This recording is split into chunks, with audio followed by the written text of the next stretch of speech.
हरे कृष्णा कृष्ण कृष्ण हरे हरे, हरे राम राम राम हरे हरे. ഹരേ കൃഷ്ണ. നമുക്ക് ശ്രീമദ് ഭാഗവതം ചർച്ച തുടരാം. ഭക്തരെല്ലാവരും ലൈവിൽ വരുന്നവരെ നമുക്കൊരു കീർത്തനം ചെയ്യാം.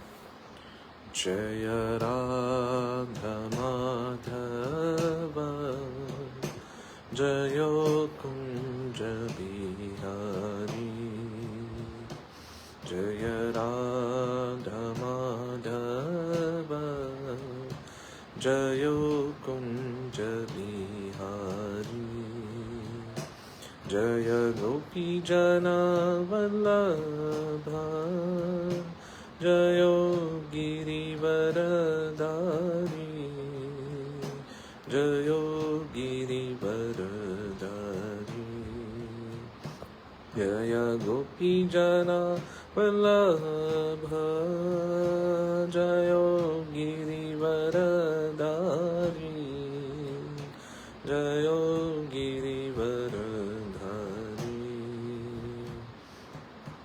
यशोदानन्दन जयो व्रजजनरञ्जन, जयो यशोदानन्दन जयो व्रजजनरञ्जन, जयो यमुनातीरवनचारी, जयो कुञ्ज बिहारी, जयो यमुनातीरवनचारी, जयो कुञ्ज बिहारी. जय राधा माधव जयो कुञ्ज बिहारी, जय राधा माधव जयो कुञ्ज बिहारी. जय गोपी जना वल्लभ जयो गिरिवरधारी, जयो गिरिवरधारी. जय गोपी जना वल्लभ जयो गिरिवरधारी, जयो गिरिवरधारी. यशोदानन्दन जयो व्रजजनरञ्जन, जयो यशोदानन्दन जयो व्रजजनरञ्जन, जयो यमुनातीरवनचारी, जयो कुञ्ज बिहारी, जयो यमुनातीरवनचारी, जयो कुञ्ज बिहारी. हरे कृष्ण कृष्ण कृष्ण हरे हरे, हरे राम राम राम हरे हरे, हरे कृष्ण कृष्ण कृष्ण हरे हरे, हरे राम राम राम हरे हरे, हरे कृष्ण कृष्ण कृष्ण हरे हरे, हरे राम राम राम हरे हरे. ओम नमो भगवते वासुदेवाय, ओम नमो भगवते वासुदेवाय, ओम नमो भगवते वासुदेवाय, ओम नमो भगवते वासुदेवाय. नारायणं नमस्कृत्यं नरं चैव नरोत्तमं, देवीं सरस्वतीं व्यासं ततो जयमुदीरये. अष्टप्रायेषु अभद्रेषु नित्यं भागवत सेवया, भगवती उत्तमश्लोके भक्तिर्भवति नैष्टिकी. कृष्णाय वासुदेवाय देवकीनन्दनाय च नन्दगोपकुमाराय गोविन्दाय नमो नमः। ॐ अज्ञानतिमिरन्तस्य ज्ञानाञ्जनशलाकाय चक्षुरुन्मिलितं येन तस्मै श्रीगुरुवे नमः। श्रीचैतन्यमनोभीष्टं स्थापितं येन भूतले स्वयं रूपगदा मह्यं ददाति स्वपदान्तिकं। वन्देऽहं श्रीगुरों श्रीयुतापदकमलं श्रीगुरुं वैष्णवांश्च श्रीरूपं साग्रजातं सहगणरघुनाथान्वितं तं सजीवं साद्वैतं सावधूतं परिजनसहितं कृष्णचैतन्यदेवं श्रीराधा कृष्णपादां सहगणललिता श्रीविशाखान्वितं नमो विष्णुपादाय कृष्णप्रेष्ठाय भूतले श्रीमते जयपताकस्वामिनिति नामिने माचार्यपादाय निताय कृपप्रदायिने गौरकथा धामदाय नगरग्रामतारिणे नमो विष्णुपादाय कृष्णप्रेष्ठाय भूतले श्रीमते भक्तिवेदान्तस्वामिनिति नामिने नमस्ते सारस्वते देवे गौरवाणी प्रचारिणे निर्विशेषशून्यवादी पाश्चात्यदेशतारिणे नमो विष्णुपादाय कृष्णप्रेष्ठाय भूतले श्रीमते भक्तिसिद्धान्तसरस्वती नामिने श्रीवासवानभेदे विदिताय कृपाब्धये कृष्णसम्बन्धविज्ञानदायिने प्रभवे नमः। माधुर्योज्ज्वलप्रेमाढ्य श्रीरूपानुगभक्तिदा श्रीगौरकरुणाशक्तिविग्रहाय नमोऽस्ते। नमस्ते गौरवाणी श्रीमूर्ते दीनतारिणे रूपानुगविरतवसिद्धान्तद्वन्द्वहारिणे नमो गौरकिशोराय साक्षात् वैराग्यमूर्तये विप्रलम्बरसाम्बोधे पादाम्बुजाय ते नमः। नमो भक्तिविनोदाय सच्चिदानन्दनामिने गौरशक्तिस्वरूपाय रूपानुगवराय ते गौराविर्भावभूमेस्तं निर्दिष्टसज्जनप्रिय वैष्णवस्सर्वभौम श्रीजगन्नाथाय ते नमः। नमो महावदन्याय कृष्णप्रेमप्रदायते कृष्णाय कृष्णचैतन्यनामिने गौरत्विषे नमः। पञ्चतत्त्वात्मकं कृष्णं भक्तरूपस्वरूपकं भक्तावतारं भक्ताख्यं नमामि भक्तशक्ति। वाञ्छाकल्पतरुभ्यश्च कृपासिन्धुभ्यैव च पतितानां पावनेभ्यो वैष्णवेभ्यो नमो नमः। हे कृष्णा करुणा सिन्धु दीनबन्धो जगत्पते गोपेश गोपिका कान्ता राधा कान्ता नमोस्तुते। जयतां सुरदो पङ्गोर् मम मन्दमतेर्गति मत्सर्वस्वपादाम्बोजो राधा मदनमो दिव्यद्वृन्दारण्यकल्पद्रुमद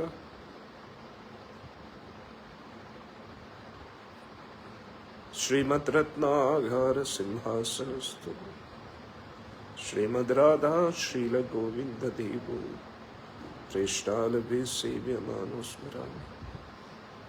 श्रीमद्रासरसारम्भे वंशीपटत्तटस्थितो कर्षन् वेणुस्वनैर्गोपीनाथश्रियस्तु तप्तकाञ्चन गौराङ्गी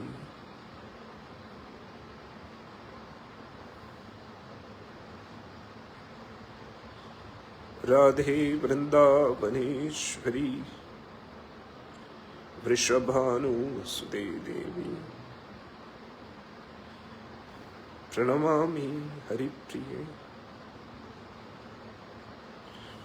तप्तकाञ्चन गौराङ्गी राधे वृन्दावनेश्वरी वृषभानुसुते देवी प्रणमामि हरिप्रिये। जय श्री कृष्ण चैतन्य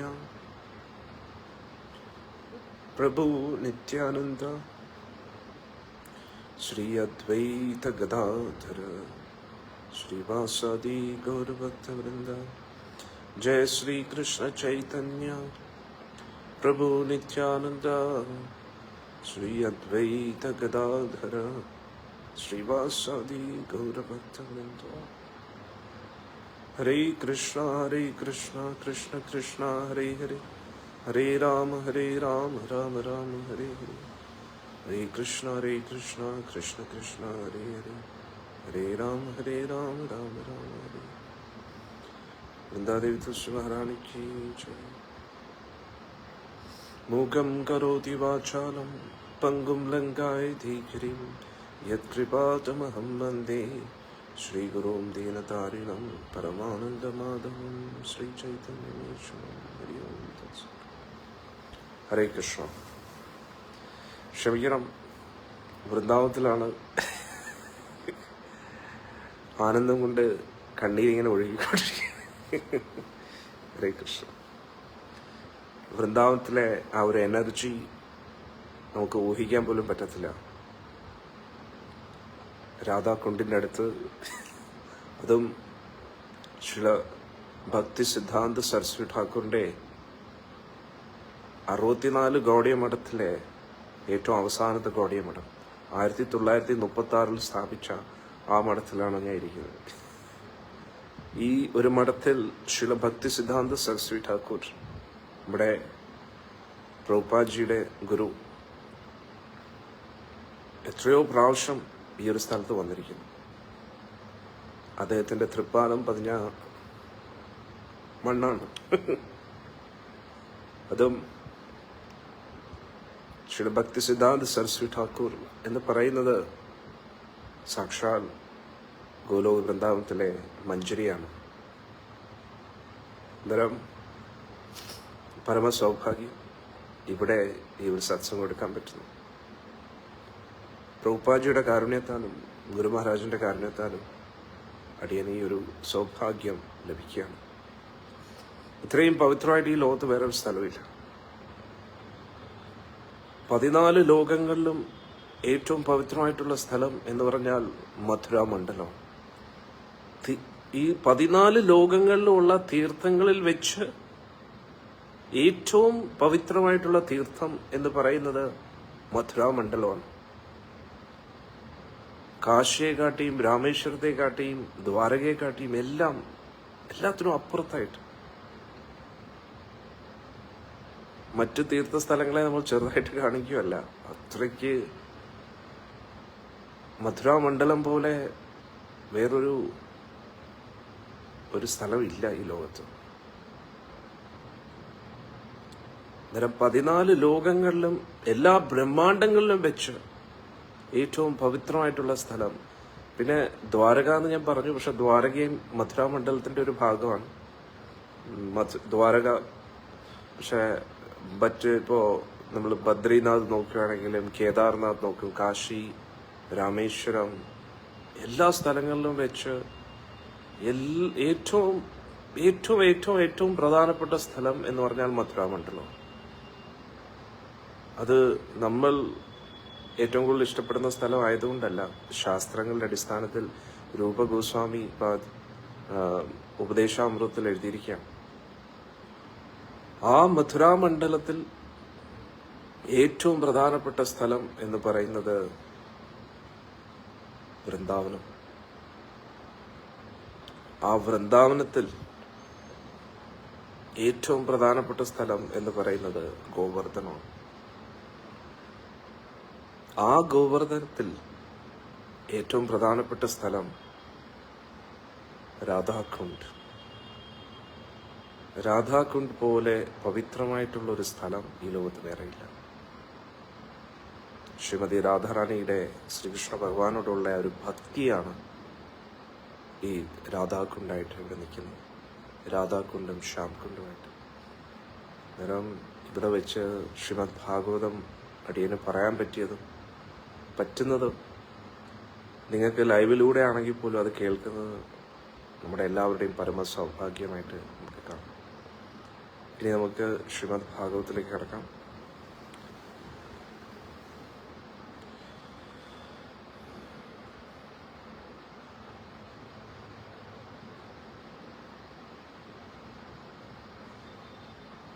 ശ്രീമദ് ഭാഗവത്തിലെ ആദ്യത്തെ സ്കന്ധം, രണ്ടാമത്തെ സ്കന്ധം നമ്മൾ കംപ്ലീറ്റ് ചെയ്തു. മൂന്നാമത്തെ സ്കന്ധത്തിലേക്കാണ് ഇപ്പോൾ നമ്മൾ കടന്നിരിക്കുന്നത്. മൂന്നാമത്തെ സ്കന്ധത്തിലെ നമ്മൾ ഇതുവരെയും ഏകദേശം 8ാമത്തെ അധ്യായം കഴിഞ്ഞു. ഇനി 9ാമത്തെ അധ്യായത്തിലേക്കാണ് നമ്മൾ കിടക്കുന്നത് കേട്ടോ. കറക്റ്റ് അല്ലേ? 9ാമത്തെ അധ്യായം അല്ലേ? 9ാമത്തെ അധ്യായത്തിലേക്ക് കിടക്കുകയാണ്. എന്നാൽ ഈ ഒരു 9ാമത്തെ അധ്യായത്തിലാണ് നമ്മൾ ബ്രഹ്മദേവന്റെ സ്തുതികളൊക്കെ പഠിച്ചത്. സാക്ഷാൽ ബ്രഹ്മദേവൻ സൃഷ്ടിയുടെ തുടക്കത്തിൽ, പ്രാരംഭഘട്ടത്തിൽ ഭഗവാന്റെ നാഭിയിൽ നിന്ന് വരുന്നതും മറ്റു ഭഗവാനെ കണ്ടിട്ട് സ്തുതിക്കുന്ന ആ ഒരു ഭാഗമാണ് നമ്മൾ ചർച്ച ചെയ്തത്. അന്നേരം ഒന്നും കൂടെ നമ്മൾ ആ സ്തുതികളൊക്കെ എടുക്കാം, അതിനുശേഷം മുന്നോട്ട് പോവാം. ശ്ലോകങ്ങളിലേക്ക് കിടക്കുന്നില്ല, കാരണം ശ്ലോകം നമ്മൾ നേരത്തെ എടുത്തതാണ്. ഓക്കെ, എല്ലാവർക്കും കേൾക്കാൻ പറ്റുന്നുണ്ടല്ലോ അല്ലെ? ശബ്ദം ക്ലിയർ അല്ലേ? അന്നേരം ആ സ്തുതിയുടെ അർത്ഥം നമുക്കൊന്നും കൂടെ എടുക്കാം. ബ്രഹ്മദേവൻ പറയുകയാണ്, അതായത് സൃഷ്ടിയുടെ പ്രാരംഭഘട്ടത്തിൽ ശ്രീകൃഷ്ണ ഭഗവാനിൽ നിന്ന് വരുന്ന ബലരാമസ്വാമിയിൽ നിന്ന് 4 വിഷ്ണു രൂപങ്ങൾ വരുന്നുണ്ട്. പ്രദ്യുമ്ന, അനിരുദ്ധ, വാസുദേവ, സംഘർഷണം. എന്നിട്ട് ആ സംഘർഷണിൽ നിന്നും നാരായണൻ വരുന്നു. നാരായണനിൽ നിന്ന് വീണ്ടും പ്രദ്യുമ്ന, അനിരുദ്ധ, വാസുദേവ, സംഘർഷണം വരുന്നു. അങ്ങനെ 2ാമത്തെ സംഘർഷണിൽ നിന്നാണ് മഹാസംഘർഷണൻ. 2ാമത്തെ സംഘർഷണയാണ് മഹാസംഘർഷണം എന്ന് പറയുന്നതും, അല്ലെങ്കിൽ കാരണോദകശായ വിഷ്ണു എന്ന് പറയുന്നത്. ആ കാരണോദകശായ വിഷ്ണു അദ്ദേഹത്തിൽ നിന്ന്, ആ ഭഗവാനിൽ നിന്നാണ് അസംഖ്യം ബ്രഹ്മാണ്ടങ്ങൾ വരുന്നത്. അന്നേരം ഓരോ ബ്രഹ്മാണ്ടത്തിനകത്തും ഭഗവാൻ ഗർഭോദകശായ വിഷ്ണുവായിട്ടിരിക്കുകയാണ്. അന്നേരം ആ ഗർഭോദകശായ വിഷ്ണുവിന്റെ നാഭിയിൽ നിന്നാണ് പത്മം വരുന്നതും ബ്രഹ്മദേവൻ വരുന്നതും. അങ്ങനെയാണ് സൃഷ്ടി മുന്നോട്ട് തുടങ്ങുന്നത് അല്ലേ?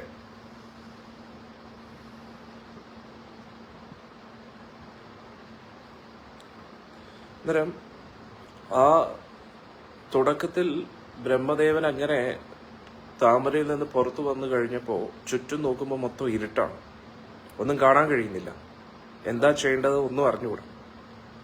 അപ്പോൾ അദ്ദേഹം ഉള്ളിൽ നിന്നൊരു ശബ്ദം കേൾക്കുകയാണ്, തപസ്യ ചെയ്യൂ എന്ന് ഒരു ശബ്ദം കേൾക്കുകയാണ്. അങ്ങനെ അദ്ദേഹം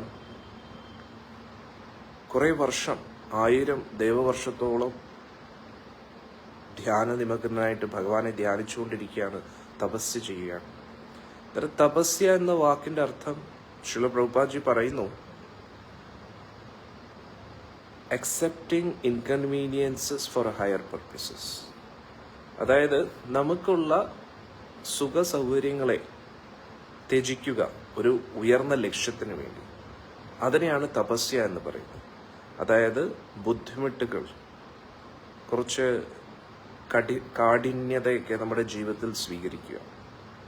പൊതുവേ നമ്മൾ ഈ ശരീരം എന്ന് പറഞ്ഞു കഴിഞ്ഞാൽ, ഈ പഞ്ചഭൂത നിർമ്മിതമായിട്ടുള്ള നമ്മുടെ ശരീരം, പ്രധാനമായിട്ട് ഭൂമിയും ജലമാണ് നമ്മുടെ ശരീരത്തിന്റെ പ്രധാനപ്പെട്ട ഭാഗം. അത് കഴിഞ്ഞ് ഇതിനെ പ്രവർത്തിപ്പിക്കുന്ന പ്രാണവായു, അതിൻ്റെ ഒരു മേഖലയുണ്ട്. അതിനപ്പുറത്താണ് മനസ്സ് എന്ന് പറയുന്നത്. അതിനും അപ്പുറത്താണ് നമ്മൾ യഥാർത്ഥത്തിൽ ഇരിക്കുന്നത്. നമ്മൾ ആത്മാവിന് ഈ ശരീരമായിട്ട് ഒരു ബന്ധവുമില്ല. പക്ഷേ നമുക്ക് ആഗ്രഹമുണ്ട് ഈ ലോകവുമായിട്ട് ബന്ധപ്പെട്ട കാര്യങ്ങളെ ഈ ശരീരത്തിലൂടെ ആസ്വദിക്കാനും നിയന്ത്രിക്കാനും. അന്നേരം എത്രത്തോളം കാലം നമ്മുടെ ഉള്ളിൽ ആസ്വാദന മനോഭാവവും നിയന്ത്രണ മനോഭാവവും ഉണ്ടോ, അത്രത്തോളം കാലം ഈ ശരീരമായിട്ട് നമ്മൾ ബന്ധിപ്പിക്കപ്പെട്ടിരിക്കുകയാണ്. അന്നേരം ഒരു വ്യക്തിയുടെ മോക്ഷവും ഒരു വ്യക്തിയുടെ ബന്ധനവും അവരവരുടെ കയ്യിൽ തന്നെയാണ്. അതായത് ഒരു ഉദാഹരണം പറഞ്ഞു കഴിഞ്ഞാൽ, നമ്മൾ ജയിലിൽ ഇരിക്കുമ്പോൾ, ജയിലിൽ ഒരു വ്യക്തി ഇരിക്കുകയാണെങ്കിൽ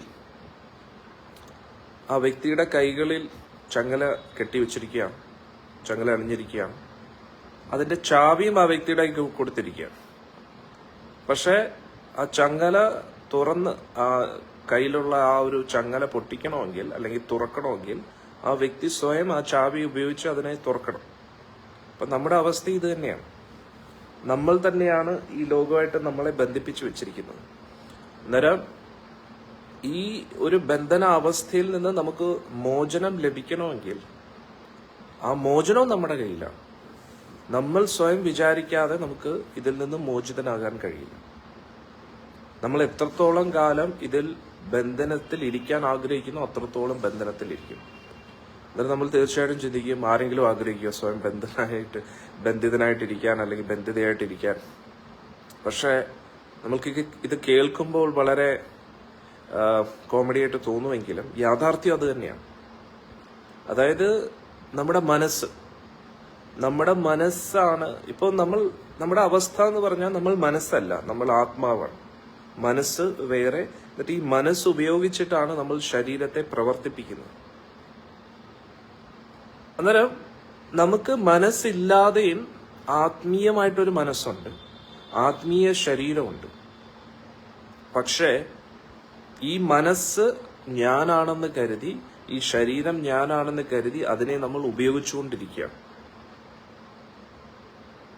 ഇത് തുടക്കത്തിൽ കേൾക്കുന്ന എല്ലാവർക്കും കുറച്ച് കൺഫ്യൂഷൻ വരും. പക്ഷെ വളരെ ലോജിക്കലി നമ്മൾ ചിന്തിച്ചു കഴിഞ്ഞാൽ നമുക്ക് മനസ്സിലാക്കാൻ കഴിയും. കാരണം ഈ ശരീരം നമ്മളാണെങ്കിൽ പിന്നെ നമ്മൾ ഇത് ഉപേക്ഷിച്ച് പോകേണ്ട ആവശ്യമില്ലല്ലോ. എന്തുകൊണ്ട് നമ്മൾ ഇത് ഉപേക്ഷിച്ചിട്ട് പോകുന്നു? കാരണം ഈ ശരീരം നമ്മളല്ല. ഒരു ശരീരം ഉപേക്ഷിച്ചു കഴിഞ്ഞാൽ അടുത്ത ശരീരത്തിലേക്ക് പോകുന്നു. ഇത് എത്ര കാലമായിട്ട് തുടർന്നുകൊണ്ടേയിരിക്കുന്നു. നമുക്ക് ചിലപ്പം ചിന്തിക്കാൻ പറ്റും, കഴിഞ്ഞ ജന്മത്തെക്കുറിച്ച് നമുക്ക് അറിഞ്ഞുകൂടാ, അത് നമ്മൾ കണ്ടിട്ടില്ല, അതിനെക്കുറിച്ച് ഓർമ്മയില്ല, പിന്നെ എങ്ങനെ വിശ്വസിക്കാൻ പറ്റും? അതേപോലെ നമ്മൾ നോക്കുകയാണെങ്കിൽ, ഞാൻ പല പ്രാവശ്യം സത്സംഗത്തിൽ പറഞ്ഞു, കഴിഞ്ഞ ദിവസം ഇതേ സമയത്ത് നമ്മൾ എന്തുവാണ് ചെയ്തുകൊണ്ടിരുന്നത് നമുക്ക് അറിഞ്ഞൂടാ. അതേപോലെ കഴിഞ്ഞ വർഷം ഇതേ ദിവസം എന്താണ് ചെയ്തുകൊണ്ടിരുന്നത് നമുക്ക് അറിഞ്ഞൂടാ. അതിന് മുമ്പത്തെ വർഷം, അങ്ങനെ കഴിഞ്ഞ വർഷത്തെ കാര്യം പോലും നമുക്ക് ഓർക്കാൻ പറ്റുന്നില്ല, കഴിഞ്ഞ ദിവസത്തെ കാര്യം പോലും നമുക്ക് ഓർക്കാൻ പറ്റുന്നില്ല. പിന്നെ എങ്ങനെയാണ് കഴിഞ്ഞ ജന്മത്തിലെ കാര്യങ്ങൾ ഓർക്കാൻ കഴിയും? അതുകൊണ്ട് എല്ലാ ശാസ്ത്രങ്ങളിലും, അത് ബൈബിളിലാണെങ്കിലും ഖുറാനിലാണെങ്കിലും ഭഗവത്ഗീതയിൽ എല്ലാത്തിലും കഴിഞ്ഞ ജന്മത്തെക്കുറിച്ച് പറയുന്നുണ്ട്. അതിനെക്കുറിച്ച് ഡീറ്റെയിൽ ആയിട്ട് നമ്മൾ അന്വേഷിച്ചു കഴിഞ്ഞാൽ കഴിഞ്ഞ ജന്മം, അടുത്ത ജന്മം എല്ലായിടത്തും പറയുന്നുണ്ട്. എല്ലാ മതഗ്രന്ഥങ്ങളിലും പറയുന്നത് ഒരേ ഒരു കാര്യമേ ഉള്ളൂ, ഈ ശരീരം താൽക്കാലികമാണ്, ഇതിനകത്തിരിക്കുന്ന ആത്മാവാണ് നമ്മൾ, ഈ ഒരു ലോകം താൽക്കാലികമാണ്, ഇവിടെ നമ്മൾ ഒന്നും നേടിയെടുത്തിട്ട് കാര്യമില്ല, നേടിയെടുക്കുന്ന എല്ലാം നമുക്ക് നഷ്ടപ്പെടും. പക്ഷെ ആ ഉപരി ലോകത്തിരിക്കുന്ന ആ പരമോന്നത ഈശ്വരൻ, പൊതുവെ പറയില്ല പടച്ചവൻ എന്ന് പറയും, അല്ലെങ്കിൽ എന്തു പറയുന്നേ സർവശക്തനായിട്ടുള്ള ഈശ്വരൻ, ദൈവം എന്ന് പറയുന്നത് നമ്മൾ ഭഗവാൻ, ശ്രീകൃഷ്ണ ഭഗവാൻ, അന്നേരം വ്യത്യസ്ത നാമങ്ങളിലൂടെ അദ്ദേഹത്തെ അറിയപ്പെടുന്നുണ്ട്. പക്ഷെ ഒരേ വ്യക്തിയാണ് അദ്ദേഹം. അന്നേരം ആ പരമോന്നതനായിട്ടുള്ള ആ ഭഗവാൻ, ആ ഈശ്വരൻ, നമ്മളെ എല്ലാം സൃഷ്ടിച്ച അദ്ദേഹത്തിന്റെ വചനങ്ങളാണ് പല പല മതഗ്രന്ഥങ്ങളിലൂടെയും നമ്മൾ പഠിക്കുന്നത്. അന്നേരം പല പല ഗ്രന്ഥങ്ങളിൽ നമ്മൾ നോക്കിക്കഴിഞ്ഞാൽ ഭിന്നതയല്ല, എല്ലാം ഒരേ തത്വം, ഒരേ സത്യത്തെക്കുറിച്ചാണ് പറയുന്നത്. പക്ഷെ ആ പറയുന്ന വ്യക്തികൾ പല രീതിയിലും അതിനെ വ്യാഖ്യാനിക്കുമ്പോൾ വ്യത്യാസമായിട്ട് തോന്നുന്നു. പക്ഷെ യഥാർത്ഥത്തിൽ നമ്മൾ അതിന്റെ അന്തിമ സത്തയിലേക്ക് പോയി കഴിഞ്ഞാൽ അത് പരമോന്നതമായിട്ട് ഒരു സത്യത്തെക്കുറിച്ച് പറയത്തുള്ളൂ. എന്താണ്? നമ്മൾ ഈ ശരീരമല്ല, ഇത് താൽക്കാലിക ലോകമാണ്. ഒരു ഭക്തൻ ചോദിക്കുന്നു, എന്തിനാണ് ഈ ശരീരം നമ്മൾ ചുമക്കുന്നത്? അത് നമ്മുടെ ആഗ്രഹം, നമ്മുടെ തോന്നിവാസം. നമ്മളിത് വിട്ടുകഴിഞ്ഞാൽ നമ്മുടെയാണ് പ്രശ്നം, നമ്മുടെ ചിന്തകൾ, ആഗ്രഹങ്ങൾ. ഒന്ന് ആലോചിച്ച് നോക്കൂ, ഒരു ദിവസം രാവിലെ മുതൽ വൈകുന്നേരം വരെ എന്തിനെ കുറിച്ചാണ് നമ്മൾ ചിന്തിക്കുന്നത്? ഈ ശരീരത്തെ കുറിച്ച് തന്നെയാണ്. അല്ല വേറെ എന്തെങ്കിലും ചിന്തിക്കുന്നുണ്ടോ? രാവിലെ എഴുന്നേറ്റ ഉടനെ ശരീരമായിട്ട് ബന്ധപ്പെട്ട ചിന്തകൾ തന്നെയാണ് രാവിലെ മുതൽ വൈകിട്ട് വരെ. എന്ന് പറഞ്ഞ് ഈ ശരീരത്തെ അവഗണിക്കാൻ പറ്റുമോ? ഇല്ല. അപ്പോഴും പ്രശ്നമാണ്. ഇപ്പൊ ഉദാഹരണത്തിന് രാവിലെ എഴുന്നേറ്റാൽ നമ്മൾ എന്ത് ചെയ്യും? ടോയ്ലറ്റിൽ പോവും, കുളിക്കും, അതൊക്കെ. ഇനി മുതൽ ഇതൊന്നും ചെയ്യുന്നില്ലെന്ന് പറഞ്ഞിരുന്നാലോ മൈൻഡ് ഡിസ്റ്റർബ്ഡ് ആവും. കാരണം എന്താ? കുറെ ജന്മങ്ങളായിട്ട് നമുക്ക് ലഭിച്ച ശരീരത്തെ ഉപയോഗിച്ച് ശരീരം ഇല്ലാത്തൊരു അവസ്ഥയെ കുറിച്ച് നമുക്ക് ചിന്തിക്കാൻ പോലും പറ്റുന്നില്ല. അതാണ് യഥാർത്ഥ പ്രോബ്ലം. അതുകൊണ്ട് ആചാര്യന്മാരെന്താ പറയുന്നത്? ശരീരത്തെ അവഗണിക്കണ്ട, ശരീരത്തെ ഉപയോഗിക്കൂ. എന്തിനു വേണ്ടി?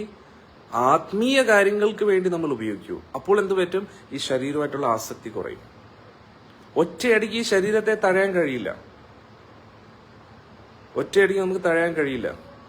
ഇതിനെ ക്രമേണ ക്രമേണ ഇത് ഈ ശരീരത്തിൽ നിന്ന് ഊരി വരാൻ ശ്രമിക്കുമെന്നാണ് പറയുന്നത്. അതായത് ഈ ചില സമയത്തൊക്കെ ഈ ചില മോതിരമൊക്കെ ഇല്ലേ, നല്ല ടൈറ്റായിട്ട് ഇരിക്കുമ്പോൾ എന്താണ്, അത് ഊരാൻ ഭയങ്കര ബുദ്ധിമുട്ടായിരിക്കും. പക്ഷെ മെല്ലെ മെല്ലെ എന്തെങ്കിലുമൊക്കെ സോപ്പ് ഇട്ടോ എന്തെങ്കിലുമൊക്കെ മെല്ലെ മെല്ലെ മെല്ലെ മെല്ലെ ഊരി ഊരി ഗ്രാജുവലി അതിന് ഊരി എടുക്കുക, അതേ പറ്റൂ. ഇപ്പോഴത്തെ അവസ്ഥ ആചാര്യന്മാർ പറയുന്നത്, നാരദ മഹർഷി പറയുന്നത്, മുള്ളിനെ നമ്മൾ എപ്പോഴും കേൾക്കില്ലേ, മുള്ളിനെ മുള്ളുകൊണ്ട് എടുക്കുക, അതേപോലെ തന്നെ ആചാര്യൻ പറയുന്നത് ഒരു വിഷത്തിന് കാരണമായിട്ടുള്ള പാമ്പ്, അതായത് ഒരു പാമ്പ് ഒരു കടി ഏറ്റൂന്ന് ഇരിക്കട്ടെ ഒരാൾക്ക്, അന്നേരം ആ പാമ്പിന്റെ അതേ വിഷം തന്നെ ആ വിഷത്തിന് മരുന്നാണ്. അതേപോലെ ഈ ശരീരം, ഈ മനസ്സാണ് നമ്മുടെ ബന്ധനത്തിന് കാരണം. അന്നേരം ഇതേ ശരീരം ഇതേ മനസ്സ് തന്നെ മോക്ഷത്തിന് വേണ്ടി ഉപയോഗിക്കുക, അത്രയേ ഉള്ളൂ, അല്ല വേറെ വഴിയില്ല. നമ്മൾ പല പല യോഗികളെയും ഹിമാലയത്തിൽ പോയി തപസ് ചെയ്യുന്ന കണ്ടും വളരെ ഗ്രേറ്റ് ആണ്. പക്ഷെ അതിന്റെ ലക്ഷ്യം മറന്നു പോകാൻ വളരെ ചാൻസസ് ഉണ്ട്. കാരണം എന്താണെന്ന് വെച്ചാൽ, ഇപ്പോ ഹിമാലയത്തിലൊക്കെ പോയി നമ്മൾ ശരീരത്തെ ശോഷിപ്പിച്ച് ഭക്ഷണം വേണ്ട, ഞാൻ ശരീരമല്ല എന്ന് മനസ്സിലാക്കി ഭക്ഷണം കഴിക്കാതിരിക്കുന്നു, ഉറങ്ങാതിരിക്കുന്നു, അത് തീർച്ചയായിട്ടും കഠിന തപസ് കൊണ്ട് മാത്രമേ അത് നേടിയെടുക്കാൻ പറ്റൂ. ഉറച്ച മനസ്സ്. നമുക്ക് ഒരിടത്ത് കാലുമടക്കി ഇങ്ങനെ ഇരിക്കാൻ പോലും ബുദ്ധിമുട്ടായിരിക്കും കുറച്ച്. അതായത് ഇത് ആ തപസ് ചെയ്താൽ പോലും ചിലപ്പോൾ നമുക്ക് മിസ്സാവും. എങ്ങനെ? ഉദാഹരണത്തിന് ഭക്ഷണവും വേണ്ട, ഉറക്കവും വേണ്ട, വെള്ളവും വേണ്ട എന്ന് പറഞ്ഞ് വായുവിനെ പോലും നിയന്ത്രിച്ച്, അതായത് ശ്വാസത്തെ പോലും നിയന്ത്രിച്ച് എത്രയോ മണിക്കൂറുകൾ ഇരിക്കാനുള്ള ആ ഒരു കപ്പാസിറ്റി നേടിയെടുത്താലും അവർക്ക് ആ സമയത്ത് സിദ്ധികൾ ലഭിക്കും. കാരണം ഇത് നമ്മുടെ ഈ ശരീരം എന്ന് പറഞ്ഞാൽ വളരെ ഇൻട്രസ്റ്റിംഗ് ആയിട്ടുള്ള ഒരു സംഭവമാണ്.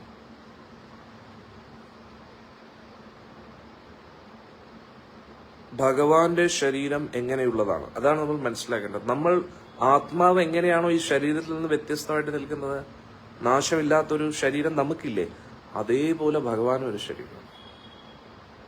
ഈ നശ്വര ശരീരത്തിനപ്പുറത്താണ് നമ്മൾ നിൽക്കുന്നത്. സച്ചിദാനന്ദ സ്വരൂപം നമുക്കുണ്ട്. സത്തെന്ന് പറഞ്ഞാൽ നാശമില്ലാത്തത്, ചിത്തെന്ന് പറഞ്ഞാൽ എല്ലാത്തിനെ കുറിച്ചും അറിവുണ്ട്. ആത്മാവിന് ഈ ലോകത്തിൽ ഒന്നിനെ കുറിച്ചും അറിവിന്റെ ആവശ്യമില്ല. ഇപ്പൊ ഞാൻ ഈ നിങ്ങളോടൊക്കെ പറയുന്നില്ല, നിങ്ങൾക്ക് ഇതിന്റെ ഒന്നും ആവശ്യമില്ല, നിങ്ങളുടെ ഉള്ളിൽ ഇതെല്ലാം ഉണ്ട്. ഈ പ്രപഞ്ചത്തിലുള്ള സർവചരാചരങ്ങളെ കുറിച്ചുള്ള എല്ലാ അറിവുകളും ഈ ലോകത്തുള്ള എല്ലാവരുടെ ഉള്ളിലും ഉണ്ട്. പക്ഷെ അതിനെ സ്പാർക്ക് ഒന്ന് കൊടുക്കണം, അത്രയേ ഉള്ളൂ. അതിനെ നമ്മൾ തന്നെ തിരിച്ചറിയണം. വിദ്യ എന്ന് പറഞ്ഞു കഴിഞ്ഞാൽ പുറത്ത് നിന്ന് അകത്തോട്ട് ഇടുന്ന ഒരു സാധനമല്ല, അത് അകത്തുണ്ട് എല്ലാ വ്യക്തികളുടെയും. നമ്മൾ ഏത് ജാതിയിലുള്ള വ്യക്തിയാണെങ്കിലും, ഏത് മതത്തിലുള്ള വ്യക്തിയാണെങ്കിലും, ഈശ്വര വിശ്വാസിയാണെങ്കിലും, നിരീശ്വരവാദിയാണെങ്കിലും, നമ്മുടെ എല്ലാവരുടെയും ഉള്ളിൽ ഈ പ്രപഞ്ചത്തിലുള്ള സർവചരാചരങ്ങളെ കുറിച്ചുള്ള അറിവുകളുണ്ട്. പിന്നെ ആ ആത്മാവിന് ഒരിക്കലും ദുഃഖവുമില്ല, എപ്പോഴും ആനന്ദത്തിലാണ് ഇരിക്കുന്നത്.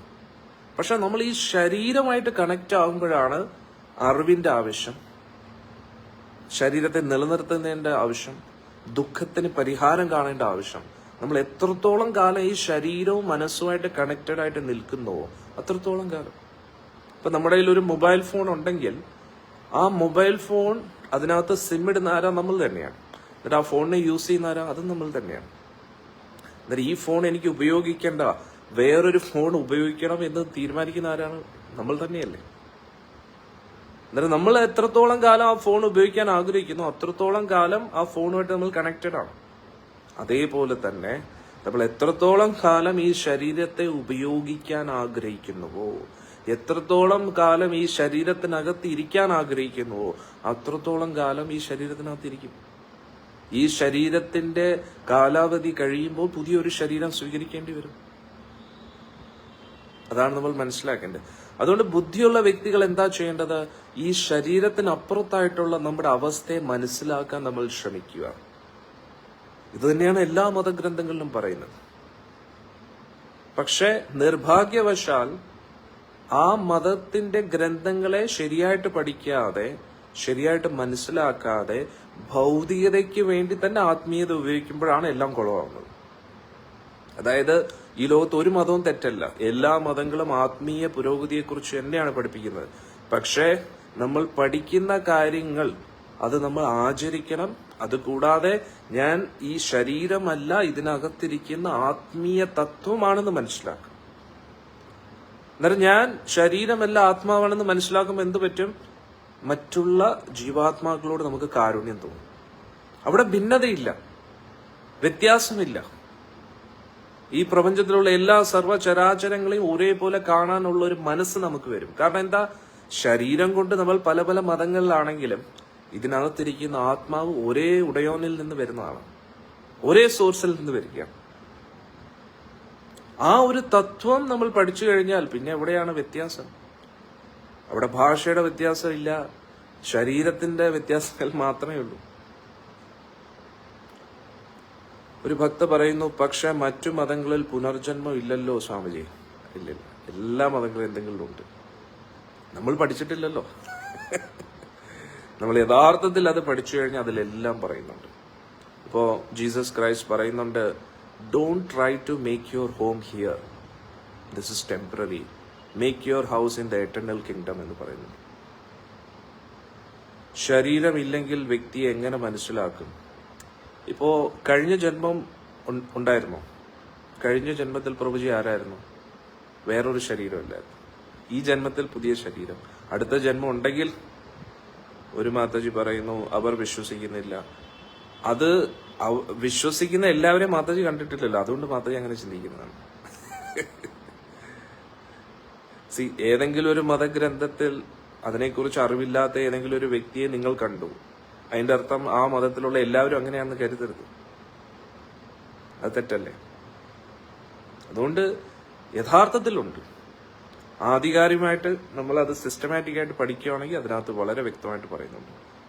പിന്നെ വളരെ കുറച്ച് ഡീറ്റെയിൽസ് ആണ് പറഞ്ഞത്. പിന്നെ നേരത്തെ പറഞ്ഞതുപോലെ കഴിഞ്ഞ ജന്മത്തിൽ നിങ്ങൾ ആരാണെന്ന് നിങ്ങൾക്ക് അറിയാമോ? ഇല്ല. കഴിഞ്ഞ ജന്മത്തിൽ വേറെ വ്യക്തിത്വമാണ്, ഈ ജന്മത്തിൽ ഈ വ്യക്തിത്വം, അടുത്ത ജന്മത്തിൽ വീണ്ടും വേറൊരു വ്യക്തിത്വം. അന്നേരം വ്യക്തിത്വം എന്ന് പറയുന്നത് ശരീരത്തിന്റെ ഒരു ഉപാധിയാണ്, ഡെസിഗ്നേഷൻ ഓഫ് ദ ബോഡി. ശരീരത്തിന്റെ സ്ട്രക്ചർ, ശരീരത്തിന്റെ നിറം, ശരീരത്തിന്റെ പേര്, ശരീരം ജനിക്കുന്ന സ്ഥലം, ഇതാണ് നമ്മുടെ യഥാർത്ഥ വ്യക്തിത്വം എന്ന് പറയുന്നത്. പക്ഷെ ഇതല്ല യഥാർത്ഥ വ്യക്തിത്വം. ഇപ്പോഴത്തെ നമ്മുടെ വ്യക്തിത്വം നമ്മൾ ചിന്തിക്കുന്ന, ഈ ശരീരം ഇല്ലെങ്കിൽ എനിക്ക് വ്യക്തിത്വം ഇല്ല എന്നാണ് ചിന്തിക്കുന്നത്. പക്ഷെ ആത്മാവിന് ഒരു വ്യക്തിത്വമുണ്ട്. ഒരു ഭക്ത പറയുന്നു, അവർക്ക് സ്വർഗത്തിൽ പോവുകയാണ് അന്തിമ ലക്ഷ്യം. സ്വർഗം എന്ന് പറയുന്നത് നമ്മൾ ചിന്തിക്കുന്നു നമ്മൾ പറയുന്ന സ്വർഗമാണെന്ന്. ഇപ്പൊ സ്വർഗവാതിൽ ഏകാദശി, ചിലടത്ത് പറയാൻ ഭഗവാൻ സ്വർഗാരോഹണം ചെയ്തു. സ്വർഗം എന്ന് പറയുമ്പോൾ അത് ഒരുപാട് അർത്ഥമുണ്ട്. അത് സ്വർഗലോകം തന്നെയാണെന്നല്ല. സ്വർഗം എന്ന് പറഞ്ഞാൽ യഥാർത്ഥത്തിൽ മുകളിലോട്ടുള്ള ലോകം എന്നാണ് ഉദ്ദേശിക്കുന്നത്. ഹെവൻലി പ്ലാനറ്റ്സ് എന്ന് പറയുമ്പോൾ അത് ഇപ്പൊ മുകളിലോട്ടുള്ള എല്ലാം ടോപ്പ് ഫ്ലോർസ് അല്ലേ. നമ്മൾ ഗ്രൗണ്ട് ഫ്ലോറിൽ ഇരിക്കുകയാണെങ്കിൽ first floor, second floor, third floor, fourth floor, 10th floor എല്ലാം മുകളിലോട്ട് തന്നെയാണ്. അതുകൊണ്ട് നമ്മളെ സംബന്ധിച്ചിടത്തോളം എല്ലാം സ്വർഗം തന്നെയാണ്. അതുകൊണ്ട് സ്വർഗം എന്ന് പറഞ്ഞാൽ അത് തെറ്റല്ല. ഇതെല്ലാം നമ്മൾ ഓരോ വാക്കുകൾക്കും നമ്മൾ അതിനെ നമ്മുടെ രീതിയിൽ എങ്ങനെ അതിനെ ചിത്രീകരിക്കുന്നു, നമ്മൾ അതിനെ എങ്ങനെ കരുതുന്നു, അങ്ങനെയാണ്. ഇപ്പൊ ഏത് മതഗ്രന്ഥത്തിൽ ഒരു വാക്ക് പറയുമ്പോൾ ആ വാക്ക് കൊണ്ട് നമ്മൾ നമ്മുടേതായ രീതിയിൽ ചിന്തിക്കുമ്പോൾ പ്രശ്നമാണ്. മനസ്സിലായില്ലേ? പിന്നെ ഞാൻ നേരത്തെ പറഞ്ഞതുപോലെ ചില ആളുകളെ കാണുമ്പോൾ നേരത്തെ കണ്ട പരിചയമുള്ളതുപോലെ തോന്നാറുണ്ട്. എന്തെങ്കിലും. പക്ഷെ പോയിന്റ് എന്താന്ന് ചോദിച്ചു കഴിഞ്ഞാൽ, ഈ ശരീരം ഇത് നമ്മളല്ല. യഥാർത്ഥ വ്യക്തിത്വം എന്ന് പറഞ്ഞാൽ ഇതിനുള്ളിലിരിക്കുന്ന നമ്മളാണ്. അതാണ് നമ്മൾ മനസ്സിലാക്കേണ്ടത്. അന്നേരം ഈ ശരീരത്തിന്റെ ഉപാധികളെ മറികടക്കണം. അതിനുവേണ്ടി എന്താ ചെയ്യേണ്ടത്? പ്രത്യേകിച്ച് ഈ ഒരു കലിയുഗത്തിൽ നമ്മൾ ഈശ്വരന്റെ നാമങ്ങൾ ജപിക്കുക, ഭഗവാന്റെ തിരുനാമം ജപിക്കുക. എത്രത്തോളം ഭഗവാന്റെ തിരുനാമം ജപിക്കുന്നുവോ അത്രത്തോളം നമുക്ക് ആത്മീയമായിട്ട് കണക്റ്റഡ് ആകാൻ പറ്റും എന്നാണ് നമ്മൾ മനസ്സിലാക്കുന്നത്.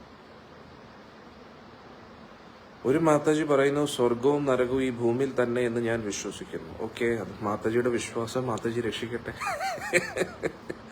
അന്നേരം പിന്നെ ഈ ഭാഗവതമൊക്കെ വെറുതെ എഴുതിയതായിരിക്കും അല്ലെ? വ്യാസമഹർഷിയൊക്കെ നേരം പോക്കിന് വേണ്ടി എഴുതിയതായിരിക്കും അല്ലെ? മാതാജി ഓൾറെഡി എത്രയോ പ്രാവശ്യം നരകത്തിൽ പോയിരിക്കുന്നു, എത്രയോ പ്രാവശ്യം സ്വർഗത്തിൽ പോയിരിക്കുന്നു. നമ്മളെല്ലാവരും പോയിട്ടുണ്ട്. നമ്മൾ ശാസ്ത്രങ്ങളെ തെറ്റാണെന്ന് ചിന്തിക്കരുത്.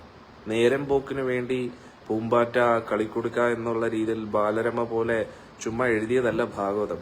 ഭാഗവത്തിൽ 5-ാമത്തെ സ്കന്ധത്തിൽ എത്ര യോജന ഡിസ്റ്റൻസ് ഉണ്ട് നരകലോകങ്ങളിലും സ്വർഗലോകങ്ങളിലും നമ്മുടെ ഭൂമിയിൽ നിന്ന് പറയുന്നത്. അതിൽ അതൊക്കെ വെറുതെ ആണോ?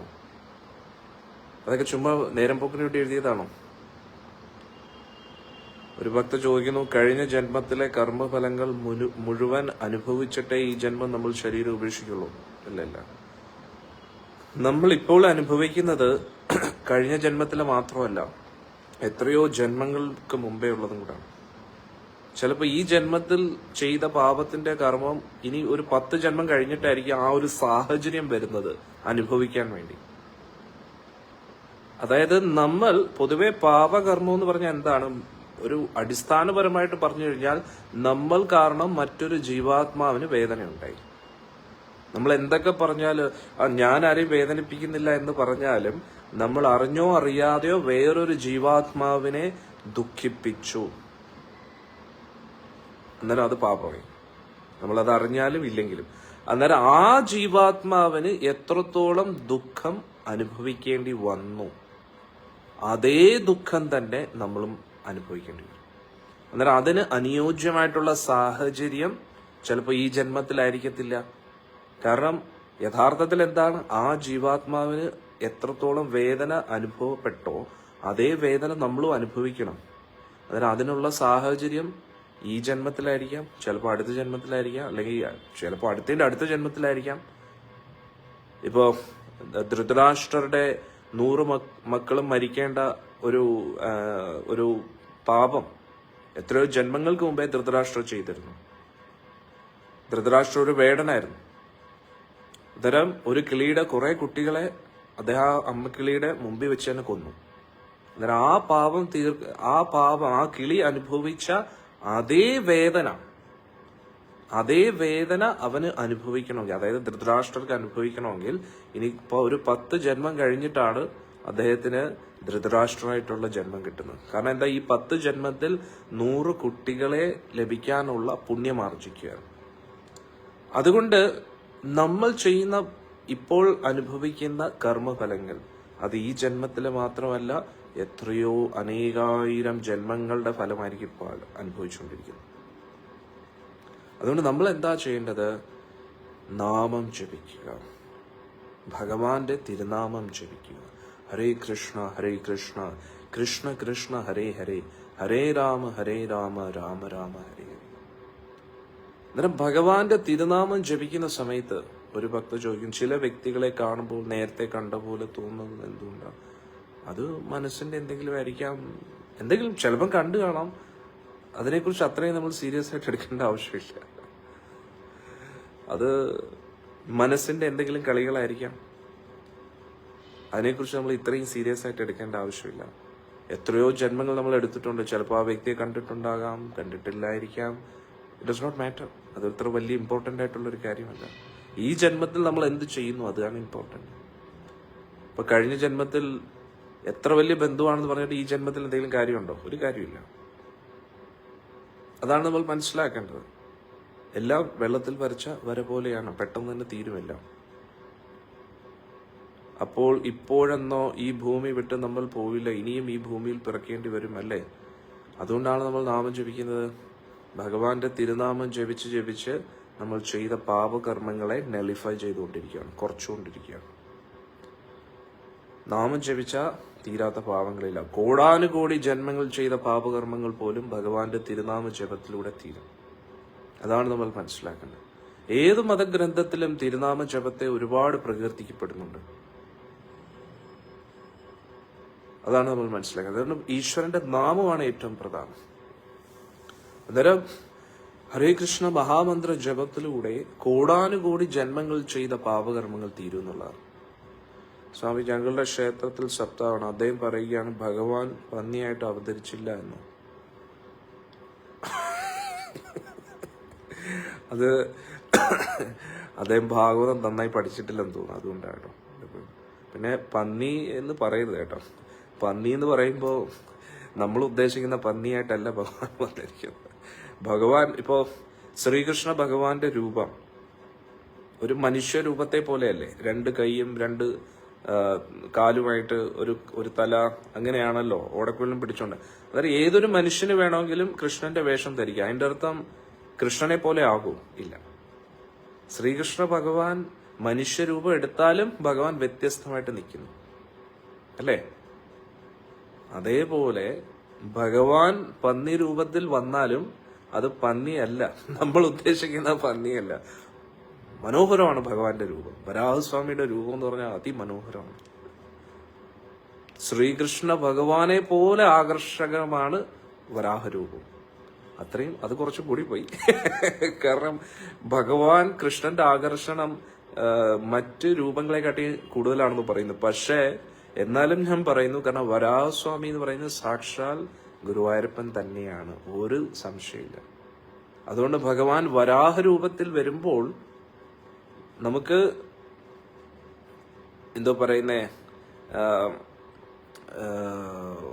നാരായണനെ കാണുമ്പോൾ എന്താണ് ഒരു ഭംഗി, അത് കറക്റ്റ് ആയിരിക്കും. അതായത് ചതുർബാഹു രൂപത്തിൽ ശംഖചക്ര ഗദാപത്മത്തോടുകൂടി ശ്രീമദ് നാരായണൻ നിൽക്കുമ്പോൾ നമുക്ക് എന്താണ് തോന്നുന്നത്? ഒരു ആനന്ദം തോന്നത്തില്ല. അതേ ആനന്ദം തന്നെയാണ് വരാഹസ്വാമി കാണുമ്പോൾ, ഒരു വ്യത്യാസമില്ല. നാരായണനെ കാണുമ്പോൾ ലഭിക്കുന്ന അതേ ആനന്ദം തന്നെ വരാഹസ്വാമിയെ കാണുമ്പോൾ ലഭിക്കും. ഒരേ ഒരു ഇതാണ്. പക്ഷെ കൃഷ്ണന്റെ ആകർഷണം കുറച്ച് കൂടുതലാണ്. കാരണം വിഷ്ണു രൂപങ്ങളെക്കാട്ടിയും 4 ഗുണങ്ങൾ ശ്രീകൃഷ്ണ ഭഗവാന് കൂടുതലായിട്ടുണ്ട്. 64 ഗുണങ്ങൾ രൂപഗോസ്വാമി ഭക്തിരസാമൃത സിന്ധുവിൽ പറയുന്നുണ്ട്. അന്നേരം ആ 4 എക്സ്ട്രാ ഗുണങ്ങൾ ശ്രീകൃഷ്ണ ഭഗവാനുണ്ട്. അതിൽ ഒരു ഗുണം എന്ന് പറയുന്നത് രൂപമാധുരി എന്നാണ് പറയുന്നത്. ആ രൂപത്തിന്റെ മാധുര്യം നാരായണനെ കാട്ടിയും ശ്രീകൃഷ്ണ ഭഗവാന് കൂടുതലുണ്ടെന്ന് പറയും. അതായത് ഭഗവാന്റെ ആ സുന്ദര രൂപം വേറെ വിഷ്ണുവിന് പോലും ഇല്ലെന്നാണ് പറയുന്നത്. പക്ഷെ വിഷ്ണുവിന്റെ രൂപമോ നമുക്ക് ചിന്തിക്കാൻ പോലും പറ്റത്തില്ല. മഹാദേവനെക്കാട്ടിയും ഭയങ്കര സൗന്ദര്യമാണ് നാരായണന് വിഷ്ണു രൂപങ്ങൾക്ക്. ഇനി മഹാദേവന്റെ സൗന്ദര്യമോ ദേവന്മാരെ കാട്ടിയും ഭയങ്കര സൗന്ദര്യമാണ് മഹാദേവൻ. ദേവാദിദേവ് മഹാദേവ്. ഇനി ദേവന്മാരെയൊക്കെ നോക്കിക്കഴിഞ്ഞാൽ പല പല ഗന്ധർവന്മാരെക്കാട്ടിയും ഭയങ്കര സുന്ദരനാണ് ദേവേന്ദ്രൻ. ഇനി ഗന്ധർവന്മാരെന്ന് പറഞ്ഞാൽ മനുഷ്യരെക്കാട്ടി എത്രയോ സുന്ദരന്മാരാണ്. അന്നേരം ആ ഒരു ഹൈറാർക്കി ഉണ്ട് അവരുടെ ശരീരത്തിന്റെ ഭംഗി. പക്ഷേ ഇവിടെ നമ്മൾ മനസ്സിലാക്കേണ്ടത് ദേവന്മാരുടെ ശരീരം എല്ലാം നശ്വരമാണ്. പക്ഷെ മഹാദേവന്റെ ശരീരം നശ്വരമല്ല, നശിക്കത്തില്ല, നിത്യശരീരം. അന്നേരം ബ്രഹ്മദേവന്റെ ശരീരം പോലും നശിക്കും. പക്ഷെ എന്തോ പറയുന്നേ, മഹാദേവൻ മുതൽ അങ്ങോട്ട് മഹാദേവന്റെ ശരീരം നശിക്കത്തില്ല. പിന്നെ ശ്രീകൃഷ്ണ വിഷ്ണു രൂപം നാരായണന്റെ ഒരു ശരീരമൊന്നും നശിക്കത്തില്ല. അന്നേരം ഏറ്റവും അട്രാക്റ്റീവ് ആയിട്ടുള്ള ഏറ്റവും ആകർഷകമായിട്ടുള്ള രൂപം എന്ന് പറഞ്ഞാൽ ശ്രീകൃഷ്ണ രൂപം.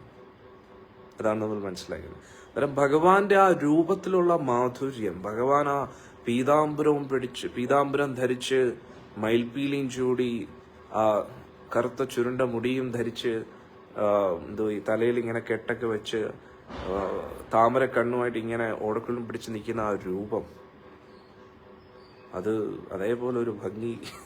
വനമാലയൊക്കെ ധരിച്ച് ഇരിക്കുന്ന ആ രൂപം, ശ്യാമ കോമള രൂപം, അതേപോലെ ഒരു ഭംഗി നാരായണന് പോലും ഇല്ലെന്നാണ് പറയുന്നത്. രൂപമാധുരി എന്ന് പറയും. ഇനി വേണുമാധുരി, ഭഗവാനെ പോലെ ഓടക്കുള്ളിൽ ഊതാൻ ഈ ലോകത്ത് ആർക്കും കഴിയില്ലെന്നാണ് പറയുന്നത്. വിഷ്ണുവിന് പോലും കഴിയില്ല. എല്ലാവർക്കും ഓടക്കുള്ളിൽ ഊതാൻ പറ്റും, പക്ഷെ ശ്രീകൃഷ്ണ ഭഗവാൻ ഊതുന്ന പോലെ ആർക്കും ഊതാൻ കഴിയില്ല ഓടക്കുള്ളിലെന്നാണ് പറയുന്നത്. ഇനി ലീലാമാധുരി, ഭഗവാന്റെ ലീലകൾ, ഭഗവാന്റെ ഓരോരോ ചരിതം നമ്മൾ പഠിക്കത്തില്ല, അതൊക്കെ ലീലകളാണ്. ലീലകൾ എന്ന് പറഞ്ഞാൽ നിത്യവും നടക്കുന്ന ലീലകളാണ് ഇതൊക്കെ. എന്നാൽ ആ ഭഗവാന്റെ ലീലകളെ പോലെ ഈ ലോകത്ത് ആർക്കും ലീലകൾ ചെയ്യാൻ കഴിയില്ല എന്നാണ് പറയുന്നത്. അത്രയ്ക്ക് മാധുര്യമാണ്. അതുകൊണ്ടാണ് രൂപമാധുരി, വേണുമാധുരി, ലീലാമാധുരി, ഇനി ഭക്തമാധുരി, ഭക്തസംഘമാധുരി. ശ്രീകൃഷ്ണ ഭഗവാൻ എപ്പോഴും ഭക്ത കൂട്ടായ്മയിലായിരിക്കും നിൽക്കുന്നത്. ഒന്നുകിൽ പശുക്കളുടെ കൂട്ടത്തിൽ, ഗോപന്മാരുടെ കൂട്ടത്തിൽ, ഗോപികമാരുടെ കൂട്ടത്തിൽ. ഭഗവാൻ ഒരിക്കലും നമുക്ക് ഒറ്റയ്ക്ക് കാണാൻ കഴിയില്ല. ഭഗവാൻ എപ്പോഴും ഭക്ത സമൂഹത്തിലാണ് നിൽക്കുന്നത്. അതുകൊണ്ടാണ് ഞാനും സത്സംഗത്തിൽ എപ്പോഴും പറയുന്നത്, നമ്മൾ ഭക്ത കൂട്ടായ്മ, എപ്പോഴും ഒന്നിച്ച് നിൽക്കുക. ഒന്നിച്ച് ചെയ്യുമ്പോൾ ഒന്നിച്ച് സെൽഫി എടുക്കാനും ഫോട്ടോ എടുക്കാനും ചിരിച്ചിട്ട് ഇങ്ങനെ കാണിക്കുന്നില്ല. ഒരേ മനസ്സോട് കൂടിയിരിക്കുക. മറ്റുള്ളവരോടുള്ള പക, വിദ്വേഷം അതൊന്നും മനസ്സിൽ സൂക്ഷിക്കരുത്. അഹങ്കാരം പാടില്ല.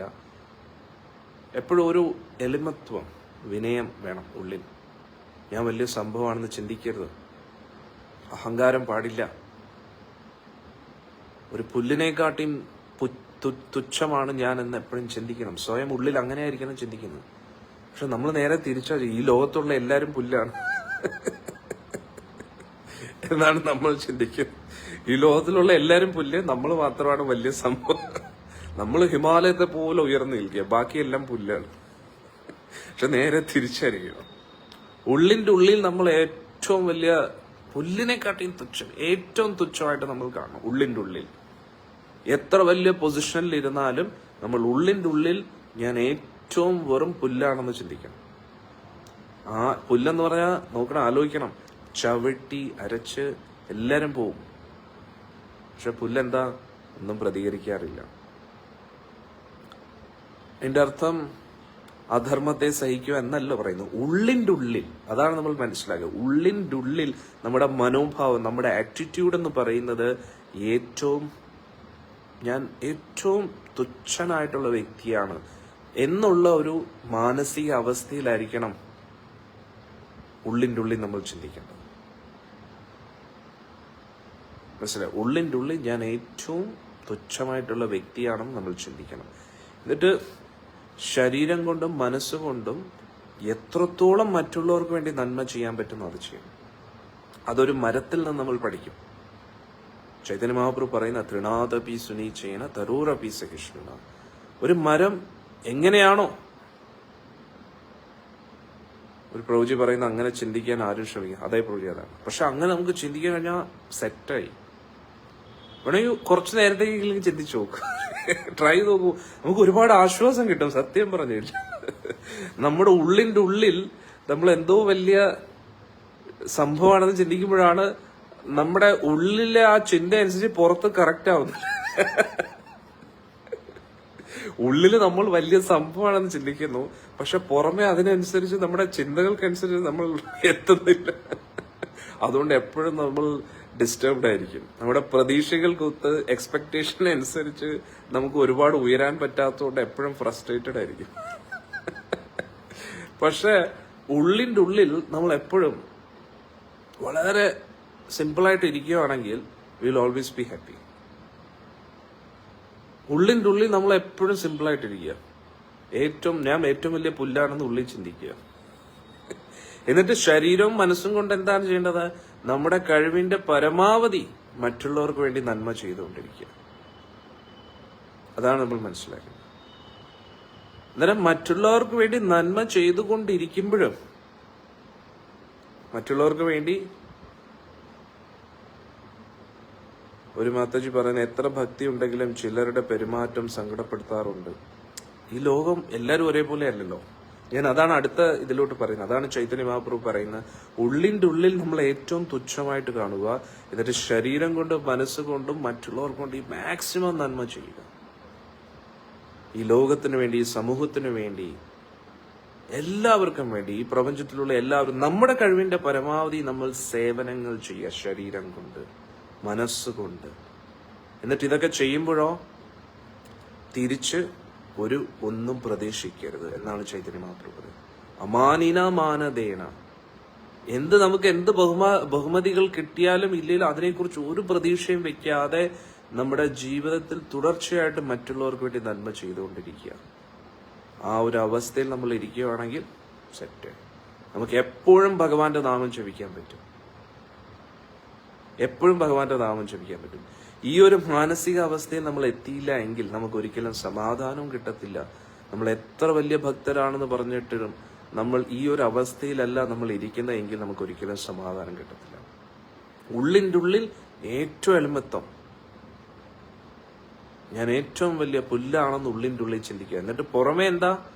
പ്രവൃത്തി കൊണ്ട് മറ്റുള്ളവർക്ക് വേണ്ടി ഏറ്റവും കൂടുതൽ നന്മകൾ ചെയ്യാം. അങ്ങനെ നമ്മൾ ചെയ്യുമ്പോൾ തിരിച്ച് അതിന് പകരമായിട്ട് തിരിച്ചൊന്നും പ്രതീക്ഷിക്കരുത്. ഒരു ബഹുമാനോ ബഹുമതിയോ അത് കിട്ടിക്കഴിഞ്ഞാൽ ഓക്കെ, സ്വീകരിക്കുക. പക്ഷെ അതിന് വേണ്ടി ആയിരിക്കരുത് നമ്മൾ ഇതൊക്കെ ചെയ്യുന്നത്.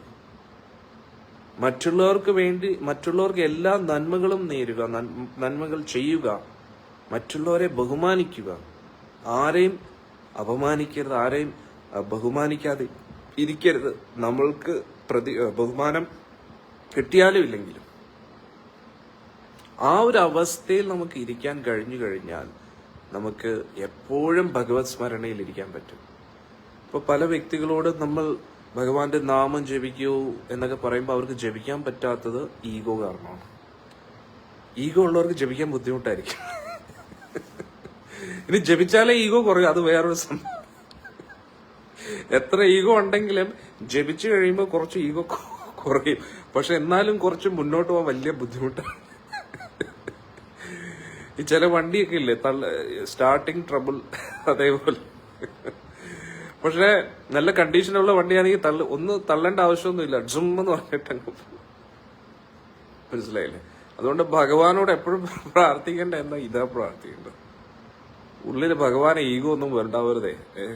പുറമെ ചക്രവർത്തിയായിട്ട് ഇരുന്നോളൂ, ഈ ലോകം മുഴുവൻ ഭരിച്ചോളൂ. പക്ഷെ ഉള്ളിന്റെ ഉള്ളിൽ ഒരിക്കലും വലിയ സംഭവമാണെന്ന് ചിന്തിക്കരുത്. ഇതാണ് ഏറ്റവും ഡിഫിക്കൽട്ട്. പുറമെ ഒന്നും കാണത്തില്ല, പുറമെ വെറും എല്ലാവർക്കും ഇത്. ഒരു ഭക്ത പറയുന്നു, പ്രഭുജി എല്ലാവർക്കും ഇത് കീപ് ചെയ്യണം. അതാണ് അത്. 100% നമുക്ക് പറ്റത്തില്ല, പക്ഷെ ശ്രമിക്കുക, ട്രൈ ചെയ്യുക. രാവിലെ എഴുന്നേൽക്കുമ്പോൾ ഭഗവാനോട് പ്രാർത്ഥിക്കുക, ഭഗവാനെ, ഞാൻ വെറും തുച്ഛമാണ്. ഈ പ്രപഞ്ചത്തിന്റെ മുമ്പിൽ എത്രയോ കഴിവുകളുള്ള വ്യക്തികളുണ്ട്, പക്ഷെ എനിക്ക് ഒരു കഴിവുകളും ഇല്ല എന്ന് പറഞ്ഞിട്ട് ഉള്ളിൻ്റെ ഉള്ളിൽ ചിന്തിക്കുക. ജോലി സ്ഥലത്ത് ഇതുപോലെ മറ്റുള്ളവരോട് താഴ്മയെ നിൽക്കുമ്പോൾ അധികാരികൾക്ക് ഇഷ്ടമാകുന്ന പുറമേ അല്ല, ഉള്ളിലാണ് പറയുന്നത്. നമ്മൾ മനസ്സിലാക്കേണ്ടത് ഇത് അങ്ങോട്ടും ഇങ്ങോട്ടും ആകുമ്പോഴാണ് കൺഫ്യൂഷൻ. ഉള്ളിൽ ഭയങ്കര ഈഗോ വെച്ചിട്ട് പുറമേ നമ്മൾ വിനയത്വം കാണിച്ചിട്ട് കാര്യമില്ല. വിനയം കാണിക്കുന്നത് മറ്റുള്ളവർക്ക് വേണ്ടിയല്ല, നമുക്ക് വേണ്ടിയാണ്, നമുക്ക് സമാധാനം കിട്ടാൻ വേണ്ടിയാണ്. ഉള്ളില് നമ്മൾ വളരെ വിനയാന്വിതനായിട്ടിരിക്കുക, പക്ഷെ പുറമെ നമ്മുടെ പൊസിഷന് അനുസരിച്ച് ഉത്തരവാദിത്തങ്ങൾ ഏറ്റെടുക്കണം. മനസ്സിലായില്ലേ? ഇപ്പൊ ഉദാഹരണത്തിന് പ്രഭുജി ഒരു കമ്പനിയിൽ, പ്രഭുജിയുടെ കീഴിൽ കുറെ സ്റ്റാഫുകൾ കാണും. എന്നിട്ട് പ്രഭുജി അവരോട് പറയാ, നാളെയും കറക്റ്റ് സമയത്ത് വരണം കേട്ടോ, ആരും ജോലിക്കാരുണ്ട്. ഇന്ന് ജോലിയെല്ലാം ചെയ്തോ? അത് എന്നെ കൊണ്ടൊന്നും പറ്റത്തില്ല. അല്ല, ഒന്ന് ചെയ്ത് നീ വലിയ ഉപകാരമായിരുന്നു, എനിക്ക് മാസം സാലറി തരുന്നതല്ലേ നമ്മൾ. അല്ല, എന്നെ കൊണ്ട് ഇതൊന്നും പറ്റത്തില്ല. അന്നേരം അവിടെയല്ല വിനയം കാണിക്കും. മനസ്സിലായില്ലേ? അവിടെ പ്രഭുജി കുറച്ച് സ്ട്രോങ് ആയിട്ട് വരും, അവിടെ സ്ട്രിക്റ്റ് ആവേണ്ടി വരും. പക്ഷെ ഉള്ളില് അഹങ്കാരം കാണിക്കാൻ പാടില്ല. വളരെ ഡെഡ്ലി കോമ്പിനേഷൻ ആണ്, വളരെ ഡിഫിക്കൽട്ടാണ്. പക്ഷെ നമുക്ക് എപ്പോഴും പറ്റുന്ന എന്താന്ന് വെച്ചാൽ ഉള്ളില് ഭയങ്കര ഈഗോയും പുറമെ സാഹചര്യം അനുസരിച്ചായിരിക്കും നമ്മൾ പെരുമാറുന്നത്. നമ്മളെക്കാട്ടിയും താഴ്ന്ന വ്യക്തിയാണെങ്കിൽ അവരെ അടിച്ചമർത്തി പഞ്ച് ചെയ്ത് ചപ്പാത്തിയാക്കി. നമ്മളെക്കാട്ടി വലിയ ഉയർന്ന വ്യക്തിയാണെങ്കിൽ ഉള്ളില് അവനോടൊന്നും ചെയ്യാൻ പറ്റത്തില്ല, പക്ഷെ നല്ല ദേഷ്യവും ഫ്രസ്ട്രേഷനും ഒക്കെ. മനസ്സിലായില്ലേ? അന്നേരം ഉള്ളില് വളരെ ഹംബിളായിട്ടിരിക്കുക. എന്നിട്ട് പുറമെ സാഹചര്യം അനുസരിച്ച്, ആ ഒരു സിറ്റുവേഷൻ അനുസരിച്ച് നമ്മുടെ ലക്ഷ്യത്തെ പൂർത്തീകരിക്കാൻ വേണ്ടി, ഇപ്പൊ ഒരു പൊസിഷൻ, ഇപ്പൊ ഒരു ഓഫീസിൽ എന്തെങ്കിലും ഒരു കർത്തവ്യമുണ്ട്, അവർ ചെയ്യുന്നില്ല, അന്നേരം അവരോട് അത് കറക്റ്റായിട്ട് സ്ട്രിക്റ്റ് ആയിട്ട് പറയണം. പക്ഷെ ഉള്ളിൽ വിരോധം വയ്ക്കാൻ പാടില്ല. അതാണ് നമ്മൾ മനസ്സിലാക്കേണ്ടത്. അല്ലാതെ ഒരു കർണത്തടിക്കുമ്പോൾ മറ്റു കർണം കൂടെ കാണിക്കാനല്ല പറയുന്നത്. കർണത്തടി അടി കിട്ടുന്ന അവസ്ഥ ഉണ്ടാക്കാതെ ഇരിക്കുക. മനസ്സിലായില്ലേ? ഇനി അടുത്ത അടി കിട്ടുമെന്ന് പറയുമ്പോഴത്തേക്ക് അവിടെ നിന്ന് ഓടുക. ഫസ്റ്റ് സാഹചര്യം ഉണ്ടാക്കാതെ ഇരിക്കുക.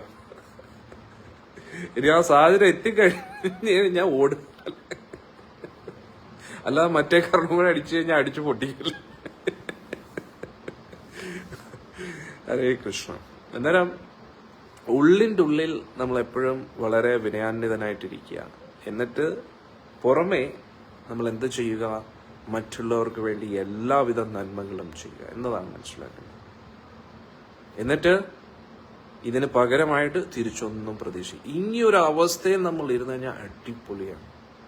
നമ്മൾ ഏത് ജാതിയിലുള്ള വ്യക്തിയാണെങ്കിലും ഏത് മതക്കാരനാണെങ്കിലും ഈ ഒരു അവസ്ഥയിൽ നമുക്ക് ഇരുന്നു കഴിഞ്ഞാൽ സദാസമയം ഈശ്വര അനുഗ്രഹം കാണുന്നതാണ്.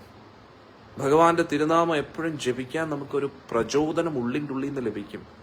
ആരോടും പറയേണ്ട ആവശ്യമില്ല പിന്നെ ജപിക്കൂ ജപിക്കൂ ജപിക്കൂ എന്ന്. ഈ ഒരു അവസ്ഥയിൽ എത്താത്തതുകൊണ്ടാണ് നമ്മൾ ജപിക്കേണ്ടത്.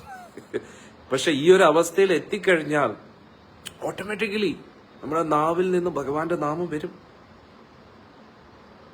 അന്നേരം എന്തുകൊണ്ട് നമുക്ക് ജപിക്കാൻ പറ്റുന്നില്ല? ഉള്ളിൽ ഈഗോ, ഭയങ്കര ഈഗോ ആണ്. അതുകൊണ്ട് ഈശ്വരന്റെ മുമ്പിൽ തലവനിക്കാൻ കുറച്ച് ബുദ്ധിമുട്ടാണ്. തല ഇങ്ങനെ വെച്ചോണ്ടിരിക്കും, തലവനിക്കത്തില്ല. അവസാനം ഈ കുനിയാത്ത തല തന്നെ ഒരു ഉപയോഗശൂന്യമായിട്ടുള്ള ഒരു തലയോട്ടിയായിട്ട് മാറും. വലിയ കനവൊക്കെ പിടിക്കുന്നത് ഇതിൽ നിന്നൊരു കാറ്റ് പോയി കഴിഞ്ഞാൽ ഭഗവാന്റെ ഭക്തരുടെ ഇടയിൽ ഈഗോ വരാൻ വഴിയില്ല. അവിടെ ഹാപ്പിനെസ് ഷെയറിങ് മാത്രമേ ഉണ്ടാവൂ. ഭക്തരാകണ്ടേ? ആദ്യം ഭക്തരാവണമെങ്കിൽ ഇത് വേണം. നമ്മൾ വിചാരിക്കുന്നത് നമ്മൾ ഭക്തരാണെന്നും. അതാണ് ഞാൻ നേരത്തെ പറഞ്ഞത്. യഥാർത്ഥ ഭക്തര് ഒരിക്കലും ചിന്തിക്കത്തില്ല ഞാൻ വലിയ ഭക്തരാണെന്നും. നമ്മുടെ എല്ലാം പ്രശ്നം എന്താ? ഉള്ളിൻ്റെ ഉള്ളിൽ ഞാൻ വലിയ ഭക്തനാണ്, ഞാൻ വലിയ ഭക്തയാണ്, അങ്ങ് കൊമ്പത്തെ ഭക്തയാണെന്നാണ് നമ്മൾ ചിന്തിക്കുന്നത്. അവിടെയാണ് പ്രശ്നം. ഒരു യഥാർത്ഥ ഭക്തി എങ്ങനെയാ ചിന്തിക്കുന്നത്? ഓഹ്, എനിക്കിവിടെ ഭക്തിയൊന്നുമില്ല, നാമം ജപിക്കാൻ പോലും പറ്റുന്നില്ല, കൃഷ്ണനോട് എനിക്ക് ഒരു താല്പര്യമില്ല, ഭഗവാനെ കുറിച്ച് ഒരു ചിന്തയില്ല, എല്ലാം ഉള്ളിൽ അസൂയയും കാമക്രോധ മോഹ ലോഭ മതമത്സരാദികളെ കൊണ്ട് കച്ചട കൊണ്ട് നിറഞ്ഞിരിക്കുന്ന വൃത്തിയായിട്ട ഈ ഹൃദയം. ഇതായിരിക്കും നമ്മുടെ ഉള്ളിലെ ചിന്തകൾ. എന്നിട്ട് പുറമെ എന്താ ചെയ്യുന്നത്? ഭഗവാന് വേണ്ടിയും ഭക്തർക്ക് വേണ്ടിയും മാക്സിമം സേവനങ്ങൾ ചെയ്യുന്നു. ഉള്ളിൽ എന്താ ചിന്തിക്കുന്നത്? ഞാൻ വലിയ ഭക്തല്ല, വെറും തുച്ഛം, ഭക്തി എന്റെ തുടങ്ങിയിട്ട് പോലും ഇല്ല. ഏറ്റവും പരിശുദ്ധ ഭക്തൻ എന്ന് പറഞ്ഞു കഴിഞ്ഞാൽ ഉള്ളിൻ്റെ ഉള്ളിൽ ഏറ്റവും സ്വയം കുറ്റം പറഞ്ഞുകൊണ്ടിരിക്കുന്ന ഭക്തനായിരിക്കും. സത്യം. ഉള്ളിൻ്റെ ഉള്ളിൽ നിന്ന് എപ്പോഴും സ്വന്തം കുറ്റം കണ്ടുപിടിച്ചോണ്ടിരിക്കും. നമ്മൾ ഉള്ളിൽ കുറ്റം കണ്ടുപിടിച്ചില്ലെങ്കിൽ മനസ്സിന്റെ ഒരു പ്രവണതയാണ് കുറ്റം കണ്ടുപിടിക്കുക എന്നുള്ളത്. അതിനെ നന്നായി ഉപയോഗിക്കുക. എങ്ങനെ? സ്വന്തം കുറ്റം കണ്ടുപിടിക്കാൻ ഉപയോഗിക്കുക. പക്ഷെ നമ്മൾ നേരെ തിരിച്ച, നമ്മൾ നമ്മുടെ കുറ്റം കണ്ടുപിടിക്കത്തില്ല, നമ്മൾ വളരെ ബുദ്ധിപരമായിട്ട് നമ്മളെ ന്യായീകരിച്ചുകൊണ്ടേയിരിക്കുന്നു. നമ്മളെപ്പോഴും നമ്മളെ കുറിച്ച് നല്ല പതിപ്പ്. സത്യമല്ല?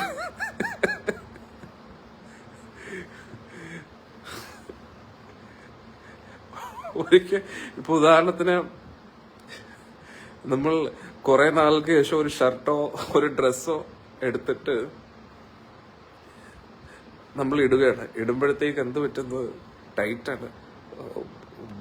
ഇത് ഡ്രസ്സ് ഷർട്ട് ചെറുതായെന്ന് തോന്നുന്നു. ഷർട്ട് ചെറുതായല്ല, നമ്മൾ കനത്തു. അല്ലെ? ഒരു ഭക്തൻ പറഞ്ഞതാ, ഒരു ഷർട്ടല്ല, ഷർട്ട് ചെറുതായിട്ടില്ല, ഷർട്ട് കറക്റ്റാണ്, നമ്മൾ കനത്തിരിക്കുകയാണ്. ഇതാണ് നമ്മുടെ പ്രശ്നം. ഏതൊരു കാര്യവും നമ്മുടെ കുറ്റമായിട്ട് പറയത്തില്ല. ഒരു ഷർട്ടിനെ പോലും നമ്മൾ വെറുതെ വിടത്തില്ലെന്നുള്ളത്.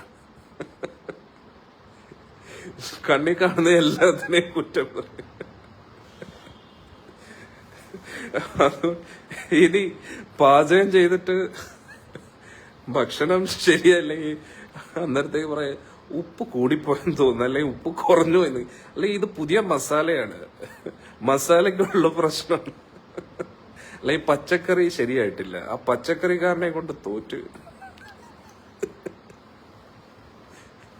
എല്ലാത്തിനും നമ്മൾ കുറ്റം. അതുകൊണ്ട് ഇത് നമ്മുടെ നേച്ചറാണ്, നമ്മുടെ സൈക്കോളജിയാണ്. അതുകൊണ്ട് നമ്മൾ നമ്മളെ മനസ്സിലാക്കുക. അതുകൊണ്ട് ഏറ്റവും നല്ല ഭക്തൻ എന്ന് പറഞ്ഞാൽ സ്വയം ഉള്ളിൽ എപ്പോഴും ചീത്ത വിളിച്ചുകൊണ്ടിരിക്കും. സത്യം, ഞാൻ വെറുതെ പറയില്ല, എന്റെ പേഴ്സണൽ എക്സ്പീരിയൻസ്. ഞാൻ വലിയ ഭക്തനാണെന്ന് പറയല്ല, പക്ഷെ എത്രത്തോളം നമ്മൾ സ്വയം ഉള്ളിൽ ചീത്ത വിളിക്കുന്ന അത്രത്തോളം നന്നാവുന്നുള്ളു. ഒരു ഭക്തൻ ഇപ്പോൾ വാങ്ങുന്ന ഉപ്പ് കൊള്ളില്ലാതെ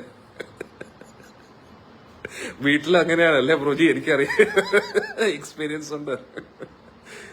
അന്നേരം നമ്മുടെ പ്രഭുപാദ്ജിയുടെ ഗുരുവായ നമ്മുടെ പരമ ആചാര്യനായ ശ്രീല ഭക്തി സിദ്ധാന്ത സരസ്വതി ഠാക്കൂർ പറയുന്നത് എന്താന്ന് വെച്ച് കഴിഞ്ഞാൽ, രാവിലെ കണ്ണു തുറന്ന ഉടൻ തന്നെ ചൂലെടുത്ത് അടിക്കാന്നാ പറയുന്നത് മനസ്സിനെ. എന്നിട്ട് രാത്രി ഉറങ്ങുമ്പോ ചെരുപ്പ് ഊരി അടിക്കാന്നാ പറയുന്നത്. കാരണം എന്താ, ഉള്ളിൽ എപ്പോഴും ചീത്ത വിളിച്ചോണ്ടിരിക്കുക. അത് വായിന്ന് പുറത്തു വരരുത്, ഒരിക്കലും വരരുത്. അന്നേരം എല്ലാം നാറ്റക്കേസാണ് ഉള്ളിലിരിക്കുന്നത്. അന്നേരം നമ്മുടെ നാറ്റക്കേസ് നമ്മൾ അറിഞ്ഞാൽ പോലെ ദുർഗന്ധം കൊണ്ട് പോയി. അതുകൊണ്ട് നമ്മുടെ ഉള്ളിലെ ആ ഉള്ളിലിരിപ്പിനെ ആദ്യം മനസ്സിലാക്കി, ഉള്ളിലെപ്പോഴും മനസ്സിലാക്കും നമ്മൾ വെറും തുച്ഛമാണ്, എന്ത് ഭക്തൻ എന്ന് സ്വയം നമ്മളിങ്ങനെ ചിന്തിച്ചുകൊണ്ടിരിക്കുക. അപ്പോൾ എന്ത് പറ്റും, നമ്മൾ ഒരിക്കലും അഹങ്കരിക്കത്തില്ല. പക്ഷെ ഉള്ളില് നമ്മളിങ്ങനെ വലിയ കൊമ്പത്ത് അങ്ങ് എത്തി ഹിമാലയം വരെ എത്തിയിരിക്കുകയാണ് ഭക്തിയിൽ. ഇനിയും പോകാനൊന്നുമില്ല. അങ്ങനെയുള്ളവരോട് ആരെങ്കിലും എന്തെങ്കിലും ഉപദേശം കൊടുത്താൽ ജപിക്കുക, ഞാൻ ആരാണ് നിങ്ങളുടെ വിചാരം? How dare you speak to me like this? Who do you think I am? ഞാൻ ആരോ നിനക്ക് അറിഞ്ഞൂടെ? ഞാൻ ഭക്തിയിൽ അവിടെ എത്തിയിരിക്കുകയാണ്, ഗുരുവായൂരപ്പന്റെ തൊട്ടടുത്ത് നിൽക്കുകയാണ് ഞാൻ. ഒരു പോയിന്റും കൂടെ കഴിഞ്ഞാൽ ഗുരുവായൂരപ്പനായി ഞാൻ. ഒറ്റ പോയിന്റേ ഉള്ളൂ, ഒരു ഇഞ്ച് ഗ്യാപ്പും കൂടെ ഉള്ളൂ. അത് മിക്കവാറും അധികം താമസിക്കാതെ ആവും. അതും കൂടെ ആയിക്കഴിഞ്ഞാൽ ഗുരുവായൂരപ്പന് ഞാനും പിന്നെ ഒന്നാണ്. അന്നേരം അങ്ങനെയുള്ളവർക്ക് ആരുടെ ഉപദേശം വേണ്ട, അവർക്ക് ജപിക്കാൻ താല്പര്യം കാണത്തില്ല. ഒരാൾക്ക് ഈഗോ ഉണ്ടോ ഇല്ലയോ എന്ന് എങ്ങനെ മനസ്സിലാക്കാം? ജപിക്കുന്നുണ്ടെങ്കിൽ ഈഗോ കാണത്തില്ല. വളരെ സിമ്പിളാണ്. ഒരാൾക്ക് ഈഗോ ഉണ്ടോ ഇല്ലയോ എന്ന് അറിയണമെങ്കിൽ അവരോട് ജപിക്കാൻ പറഞ്ഞാൽ മതി. ജപിക്കാൻ പറ്റിയില്ലെങ്കിൽ അതിൻ്റെ അടുത്ത് ഈഗോ ഇല്ല. ജപിക്കുന്നുണ്ടെങ്കിൽ ഈഗോ ഇല്ല, ജപിക്കാൻ താല്പര്യമില്ല അതിന്റെ അർത്ഥം കട്ട ഈഗോ ആയിരിക്കും. അവിടെ നാവിൽ നിന്ന് ഒരു പ്രാവശ്യം പോലും ഭഗവാന്റെ നാമം വരത്തില്ല, ഭഗവാന്റെ മുമ്പിൽ ഒരിക്കലും തല ഉനിക്കത്തില്ല. ഭഗവാന്റെ മുമ്പിൽ തല ഉനിക്കാത്തവർ ഈ ലോകത്ത് ആരുടെ മുമ്പിൽ തല ഉനിക്കാനാണ്? പരമോന്നതനായിട്ടുള്ള ആ ഈശ്വരന്റെ മുമ്പിൽ തല ഉനിക്കാത്തവര് പിന്നെ ആരുടെ മുമ്പിൽ തല ഉനിക്കാണ്? കാര്യം കാണാൻ വേണ്ടി കഴുതക്കാല് പിടിക്കുന്ന പോലെ വേറെ ആരുടെയെങ്കിലും ഒക്കെ കാല് പിടിക്കും, മനസ്സിലായില്ലേ? പക്ഷെ ഭഗവാന്റെ നാമം ജപിക്കുന്നില്ല എങ്കിൽ, ഭഗവാന്റെ മുമ്പിൽ നമസ്കരിക്കുന്നില്ല എങ്കിൽ, ഭക്തരുടെ മുമ്പിൽ ഒന്ന് നമസ്കരിക്കാനുള്ള ഒരു മനോഭാവം ഇല്ലെങ്കിൽ കട്ട ഈഗോ ആണ്. ആ ഈഗോയിൽ തന്നെ അവര് തീരും ഈ ലോകത്തിൽ നിന്ന്. അതാണ് നമ്മൾ മനസ്സിലാക്കുന്നത്. ഒരു ഭക്ത പറയുന്ന ഗുരുവായൂർ പോകാനും ദർശനം ലഭിക്കാനും ഭഗവാന് വേറെ ജോലിയില്ലേ മാതാജി? നമ്മുടെ ഉള്ളിൽ ആഗ്രഹമുണ്ടോ ഭഗവാൻ വിചാരിക്കും. നമ്മുടെ ഉള്ളിൽ ആഗ്രഹമില്ലെങ്കിൽ പിന്നെ ഭഗവാൻ എന്ത് വിചാരിക്കണം? ഭഗവാൻ ആരും നമ്മുടെ വേലക്കാരോ അല്ലേ? നമ്മളെ കൊണ്ട് ഭഗവാൻ എന്താ പ്രയോജനം? നമ്മൾ അവിടെ ചെന്നിട്ട് ഭഗവാൻ വേണ്ടി എന്ത് ചെയ്യാനാണ്? ഒന്നും ചെയ്യുന്നില്ല. നമ്മളെ കൊണ്ട് ഭഗവാൻ എന്താ പ്രയോജനം? ഞാൻ കളിയാക്കുമല്ല, സത്യമായിട്ടുള്ളൊരു കാര്യമല്ലേ അല്ലെ? അതുകൊണ്ട് നമുക്കാണ് ആഗ്രഹം വേണ്ടത് ഏറ്റവും കൂടുതൽ. ഭഗവാനെ കാണാനും വൃന്ദാവനത്തിൽ വരാനും മായാപൂർ, ജഗന്നാഥ്പുരി എന്ന മനോഹരമായിട്ടുള്ള സ്ഥലങ്ങൾ കാണാൻ നമ്മുടെ ഉള്ളിൽ വളരെ തീവ്രമായിട്ടുള്ള ആഗ്രഹം ഉണ്ടായിരിക്കും. നമ്മുടെ ഉള്ളിൽ ആഗ്രഹമുണ്ടോ ഭഗവാൻ അനുഗ്രഹിക്കും. ഈ ലോകം പ്രവർത്തിക്കുന്നത് നമ്മുടെ ആഗ്രഹത്തിനനുസരിച്ചാണ്. നമ്മുടെ ആഗ്രഹം കൊണ്ടാണ് ഈ ശരീരം ലഭിച്ചതും നമ്മൾ ഈ ലോകത്തിൽ വന്നതും. നമുക്ക് തിരിച്ച് മോക്ഷത്തിലേക്ക് ആഗ്രഹം വരുമ്പോൾ ഭഗവാൻ അതിനുള്ള വഴി ഒരുക്കി തരും. നമുക്ക് മോക്ഷത്തിന് താല്പര്യമില്ല, ആസ്വാദനത്തില്ല താല്പര്യം, ഇവിടെ തുടർന്നോളൂ.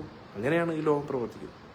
ഓക്കെ, അന്നേരം ബ്രഹ്മസ്തുതി നമുക്ക് ആരംഭിക്കാമെന്ന് വിചാരിച്ചു. ആഗ്രഹിക്കാൻ തുടങ്ങിയിട്ട് കുറേ ആയി, ഇനിയും ശക്തമായിട്ട് ആഗ്രഹിക്കുക. ഭക്ഷണം കഴിക്കാൻ നമ്മളിങ്ങനെ, എനിക്ക് ഭക്ഷണം കഴിക്കാൻ ആഗ്രഹമുണ്ട്, നല്ല ആഗ്രഹമുണ്ട് എന്നാണോ? അതിനുവേണ്ടി എഫേർട്സും കൂടെ ഇടണ്ടേ? ശരീരബോധം വേണ്ട എന്ന് കരുതിയാലും ചെറിയ ചെറിയ ശാരീരികം എല്ലാവർക്കും വല്ല, അതുകൊണ്ടാണ് നാമം ജപിക്കേണ്ടത്. നാമം ജപിച്ച് സത്സംഗം കേട്ട് കൂടുതൽ കൂടുതൽ ഭഗവാനെ കുറിച്ച് വായിക്കണം, ഗീത ഭാഗവതം. അന്നേരം ശരീരബോധം കുറയും. ഒറ്റയടിക്ക് കുറയത്തില്ല.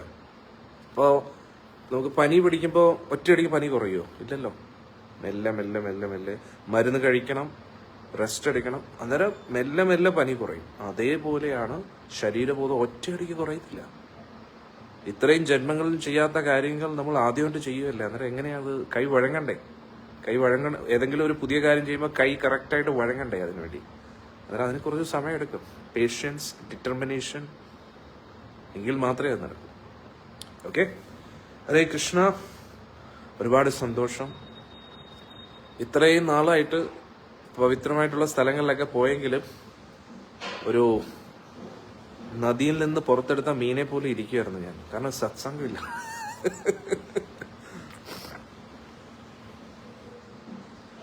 ഒരു ഭക്ത പറയുന്ന ആദ്യത്തെ പോലെ എല്ലാം ചെയ്യുന്നുണ്ട്, എന്നാൽ തോന്നുന്നു ഭക്തിയിൽ കുറവ് വന്നു എന്ന്. അത് ശ്രദ്ധയോടുകൂടിയുള്ള ജപം വേണം. ഓക്കെ, ഒരുപാട് കാര്യങ്ങളുണ്ട്. ഈ ഭഗവാന്റെ അടുത്ത് പോകാന്ന് പറഞ്ഞാൽ എളുപ്പമാണോ? അമേരിക്കയിൽ പോകണമെങ്കിൽ എത്ര ബുദ്ധിമുട്ടാണ്. പിന്നെ ആ ഭഗവാന്റെ അടുത്ത് സ്വർഗലോകവും ഈ ഭൗതിക ലോകവും എല്ലാം കഴിഞ്ഞ് വൈകുണ്ഠവും കഴിഞ്ഞ് ഗോലോക വൃന്ദാവതി പോകുന്നത് പറഞ്ഞാൽ അത്ര എളുപ്പമായിട്ടുള്ള കാര്യമാണോ? You should work hard. നന്നായി ഹാർഡ് വർക്ക് ചെയ്യണം. ഉറച്ച ലക്ഷ്യം വേണം, തീരുമാനം വേണം. അങ്ങനെ ചങ്കുറപ്പുള്ളവർക്ക് ഇവിടെ പോകാൻ പറ്റൂ.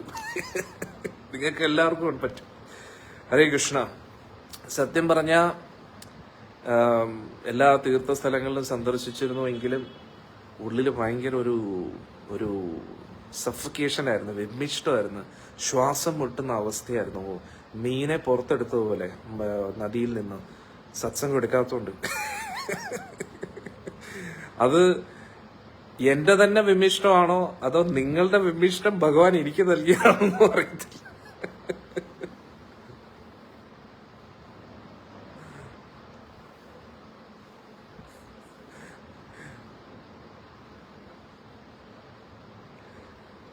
തങ്കമണി മാതാജി പറയുന്നു, സ്വാമി അങ്ങനെ പറയില്ല, ഞാൻ ഒത്തിരി ആഗ്രഹിക്കുന്നു, എനിക്കും എല്ലാ ക്ഷേത്രവും കാണാൻ ആഗ്രഹിക്കുക, എഫേർട്സ് ഇടുക. ഞാൻ നേരത്തെ പറഞ്ഞ ഉദാഹരണം ഓർക്കുക. ഭക്ഷണം കഴിക്കുമ്പോൾ നമ്മൾ ആഗ്രഹിക്കുന്നുണ്ട്. ആ ആഗ്രഹിക്കുന്നത് സ്ട്രോങ് ആണെന്ന് എങ്ങനെ നമുക്കറിയാം? എഫേർട്സ് ഇടത്തില്ലേ? അല്ലെ ഭക്ഷണം കഴിക്കാൻ ആഗ്രഹമുണ്ടെന്ന് പറഞ്ഞിട്ട് ഭക്ഷണം വരത്തില്ലല്ലോ. ഭക്ഷണം വരണ്ടേ മുമ്പിൽ?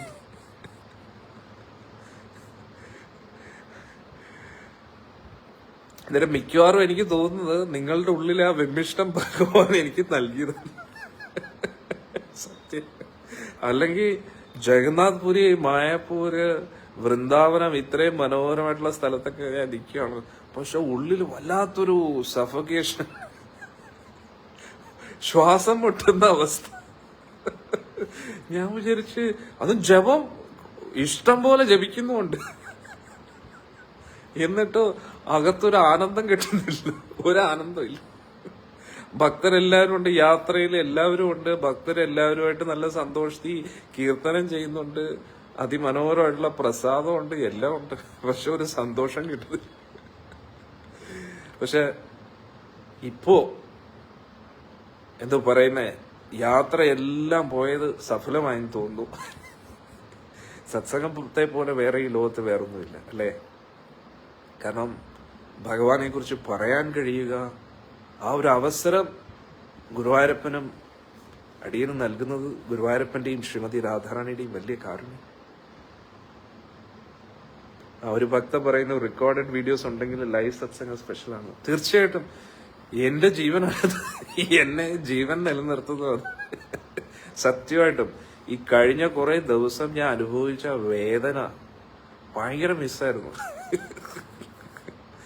എനിക്ക് തോന്നുന്നു ഗുരുവായൂരപ്പനായിട്ടും മനഃപൂർവ്വം നിങ്ങളുടെ ഉള്ളിലുള്ള ആ ഒരു വിമിഷ്ടം എനിക്ക് നൽകിയതാണ്. അല്ലെങ്കിൽ ഇവൻ വൃന്ദാവനത്തിലൊക്കെ പോയിട്ട് സത്സംഗമൊക്കെ മറക്കുമെന്ന് വിചാരിച്ചു. ഹരേ കൃഷ്ണ. അതുകൊണ്ട് എന്തായാലും നിങ്ങൾ വിഷമിക്കണ്ട. നിങ്ങൾക്കുണ്ടായ അതേ വിമർശനം തന്നെ എനിക്കിപ്പം ഗുരുവായൂരപ്പൻ തരുന്നുണ്ട്. ഇപ്പൊ ഗുരുവായൂരപ്പൻ പണിയെടുത്തുണ്ട്. ഇപ്പോ എന്തോ ഒരു ടെൻഷൻ ഫ്രീ, ഒരുപാട് സന്തോഷം, ഒരുപാട് സമാധാനവും തോന്നുന്നു. കാരണം കേന്ദ്രം ഹാപ്പിയാണെന്ന് തോന്നുന്നു. Guruvayurappan happy, Radharani happy. ഗുരുവായൂരപ്പന് രാധാറാണി ഹാപ്പി എങ്കിൽ ഗുരു പരമ്പര, ചൈതന്യ മഹാപ്രഭു, നിത്യാനന്ദ എല്ലാവരും ഹാപ്പി. നമ്മളെല്ലാം അവരുടെ ദാസനാണല്ലോ. ഹരേ കൃഷ്ണ. ഒരുപാട് സന്തോഷം. ഞാൻ നിങ്ങൾ ഓരോ ഭക്തരോടും കടപ്പെട്ടിരിക്കുന്നു. ഇന്നും പുതിയതായിട്ട് ഒരുപാട് പേര് ലൈവിൽ വന്നു. അതുകൊണ്ടാണ് ഞാൻ കുറച്ച് ജനറലായിട്ടും കൂടെ സംസാരിച്ചത്. കാരണം നിങ്ങളില്ലെങ്കിൽ ഈ സത്സംഗം ഇല്ല. സത്യം ഞാൻ വെറുതെ പറയില്ല. കാരണം നിങ്ങൾ ലൈവിൽ ഇല്ലെങ്കിൽ പിന്നെ ഈ സത്സംഗം എടുക്കേണ്ട ആവശ്യം എന്താ? അതുകൊണ്ട് എനിക്ക് ഗുരുവായൂരപ്പന് വേണ്ടി ചെയ്യാൻ പറ്റുന്ന ഏറ്റവും വലിയ സേവനം, ആ ഒരു അവസരം നൽകുന്നത് നിങ്ങളാണ്. അടിയന്റെ ഗുരു മഹാരാജ് തന്നെ ഗുരു പരമ്പരയുടെ അനുഗ്രഹത്താലാണ് നിങ്ങളെല്ലാവരും ഈ സത്സംഗം കേൾക്കുന്നതും ഇത് സത്സംഗം കേട്ടിട്ട് നിങ്ങൾ നാമം ജപിക്കുന്നതും ഭക്തിയിൽ പുരോഗമിക്കാൻ ആത്മാർത്ഥമായിട്ട് ശ്രമിക്കുന്നതും അതെല്ലാം നിങ്ങൾ ലൈവിൽ വരുന്നതുകൊണ്ടാണ്. ഭക്തർ പറഞ്ഞ പോലെ റെക്കോർഡഡ് വീഡിയോസ് എത്ര ഉണ്ടെങ്കിലും ലൈവ് പോലെ ഒരു ലൈവ് വേറെ ഇല്ല. ഒരു ലൈവ് വയർ. അതുകൊണ്ട് ഒരുപാട് സന്തോഷം. ഞാൻ ഒരുപാട് കടപ്പെട്ടിരിക്കുന്നു.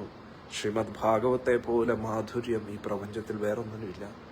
അതുകൊണ്ട് തീർച്ചയായിട്ടും നമുക്ക് എല്ലാ ദിവസവും ഗുരുവായൂരപ്പനും ശ്രീമതി രാധാറാണിയും ഇനിയും ഇതിനുള്ള അവസരം നൽകട്ടെ എന്ന് ആത്മാർത്ഥമായിട്ട് പ്രാർത്ഥിക്കുന്നു.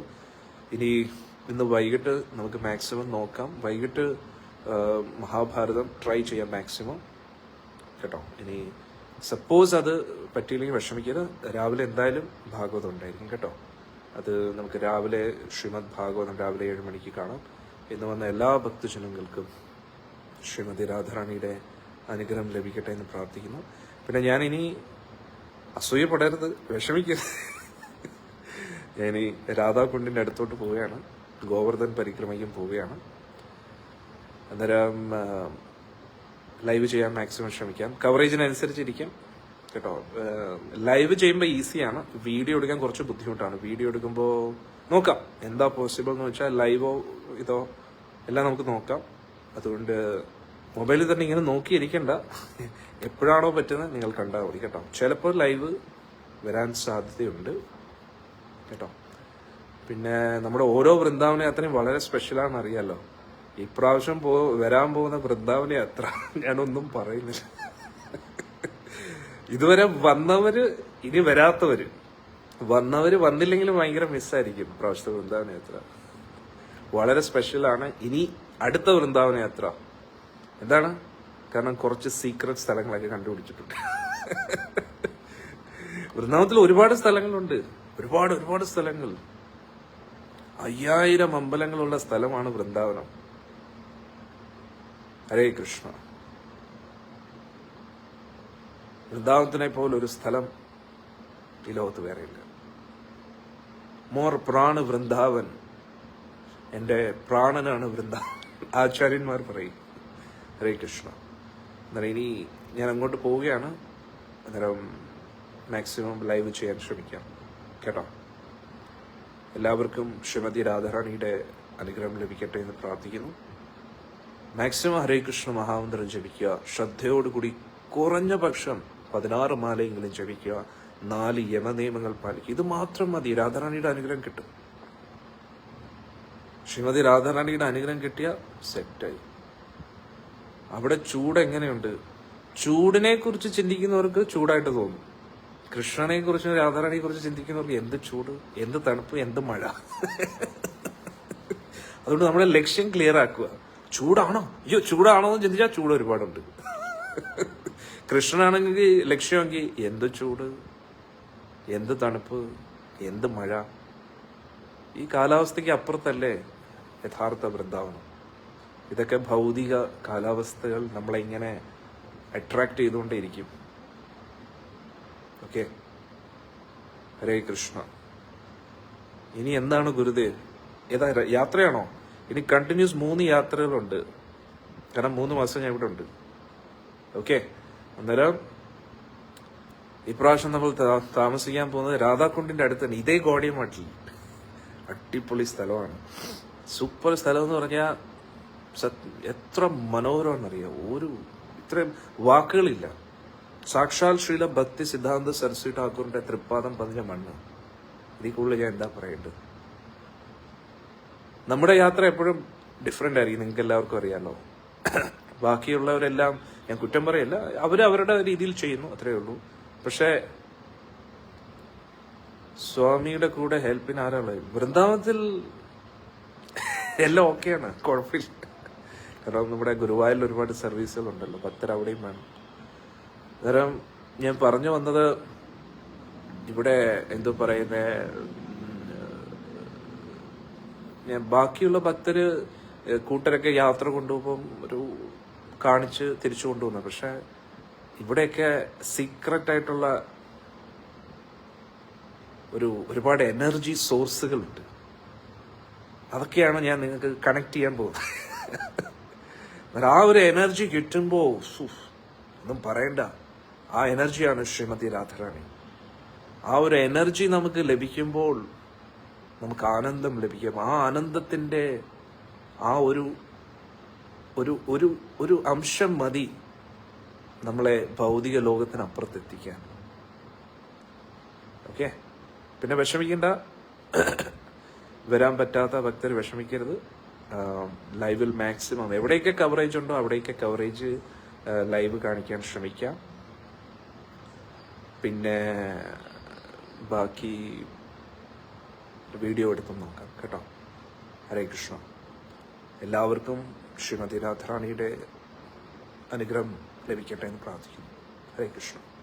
പിന്നെ ഒരു ഭക്തൻ ചോദിക്കുന്നത് നെക്സ്റ്റ് വൃന്ദാവൻ യാത്ര എന്നാണ്. ഓക്കെ, ഒരു ഭക്ത പറയുന്നു മരുന്ന് കഴിക്കുന്നുണ്ടോ? ഇതുണ്ടോ,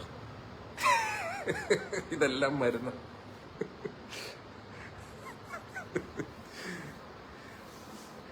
ഹരേ കൃഷ്ണ. പിന്നെ ഞാൻ പറഞ്ഞത് എന്തോ പറഞ്ഞു വന്നു. അടുത്ത വൃന്ദാവൻ യാത്ര കണ്ടിന്യൂസ് 3 യാത്രകളാണ് വരാൻ പോകുന്നത്. May, June, July. ഓക്കെ, ഈ മെയ് മാസം 11 ഓൾറെഡി ടിക്കറ്റ്സ് കഴിഞ്ഞു, ഫിക്സ്ഡ് ആയി. ബാക്കിയെല്ലാം ഇപ്പോൾ വെക്കേഷൻ. പക്ഷെ ജൂണും ജൂലൈയും നല്ല ടൈമാണ് വരാൻ. കാരണം എന്താന്ന് വെച്ച് കഴിഞ്ഞാൽ ടിക്കറ്റ് വളരെ എളുപ്പത്തിൽ കിട്ടും കേട്ടോ. ഹോമിയോ മരുന്ന് അല്ല, ആയുർവേദം, ഇപ്പോഴത്തെ ആയുർവേദം മരുന്ന്.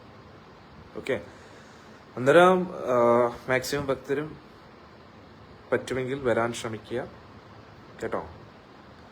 നല്ലൊരു ടൈമാണ് ഭഗവാന്റെ വൃന്ദാവനത്തിൽ വരാൻ. അന്നേരം ജൂണും ജൂലൈയും ഉണ്ട് യാത്രകൾ കേട്ടോ.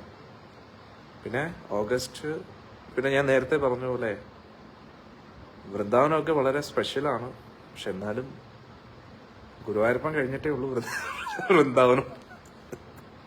അതുകൊണ്ട് തന്നെ ഓഗസ്റ്റില് ജന്മാഷ്ടമി സമയത്ത് എല്ലാവരും ഗുരുവായൂരിൽ ഒത്തുകൂടണം. ഫസ്റ്റ് നമുക്ക് ഗുരുവായൂരപ്പനാണ്.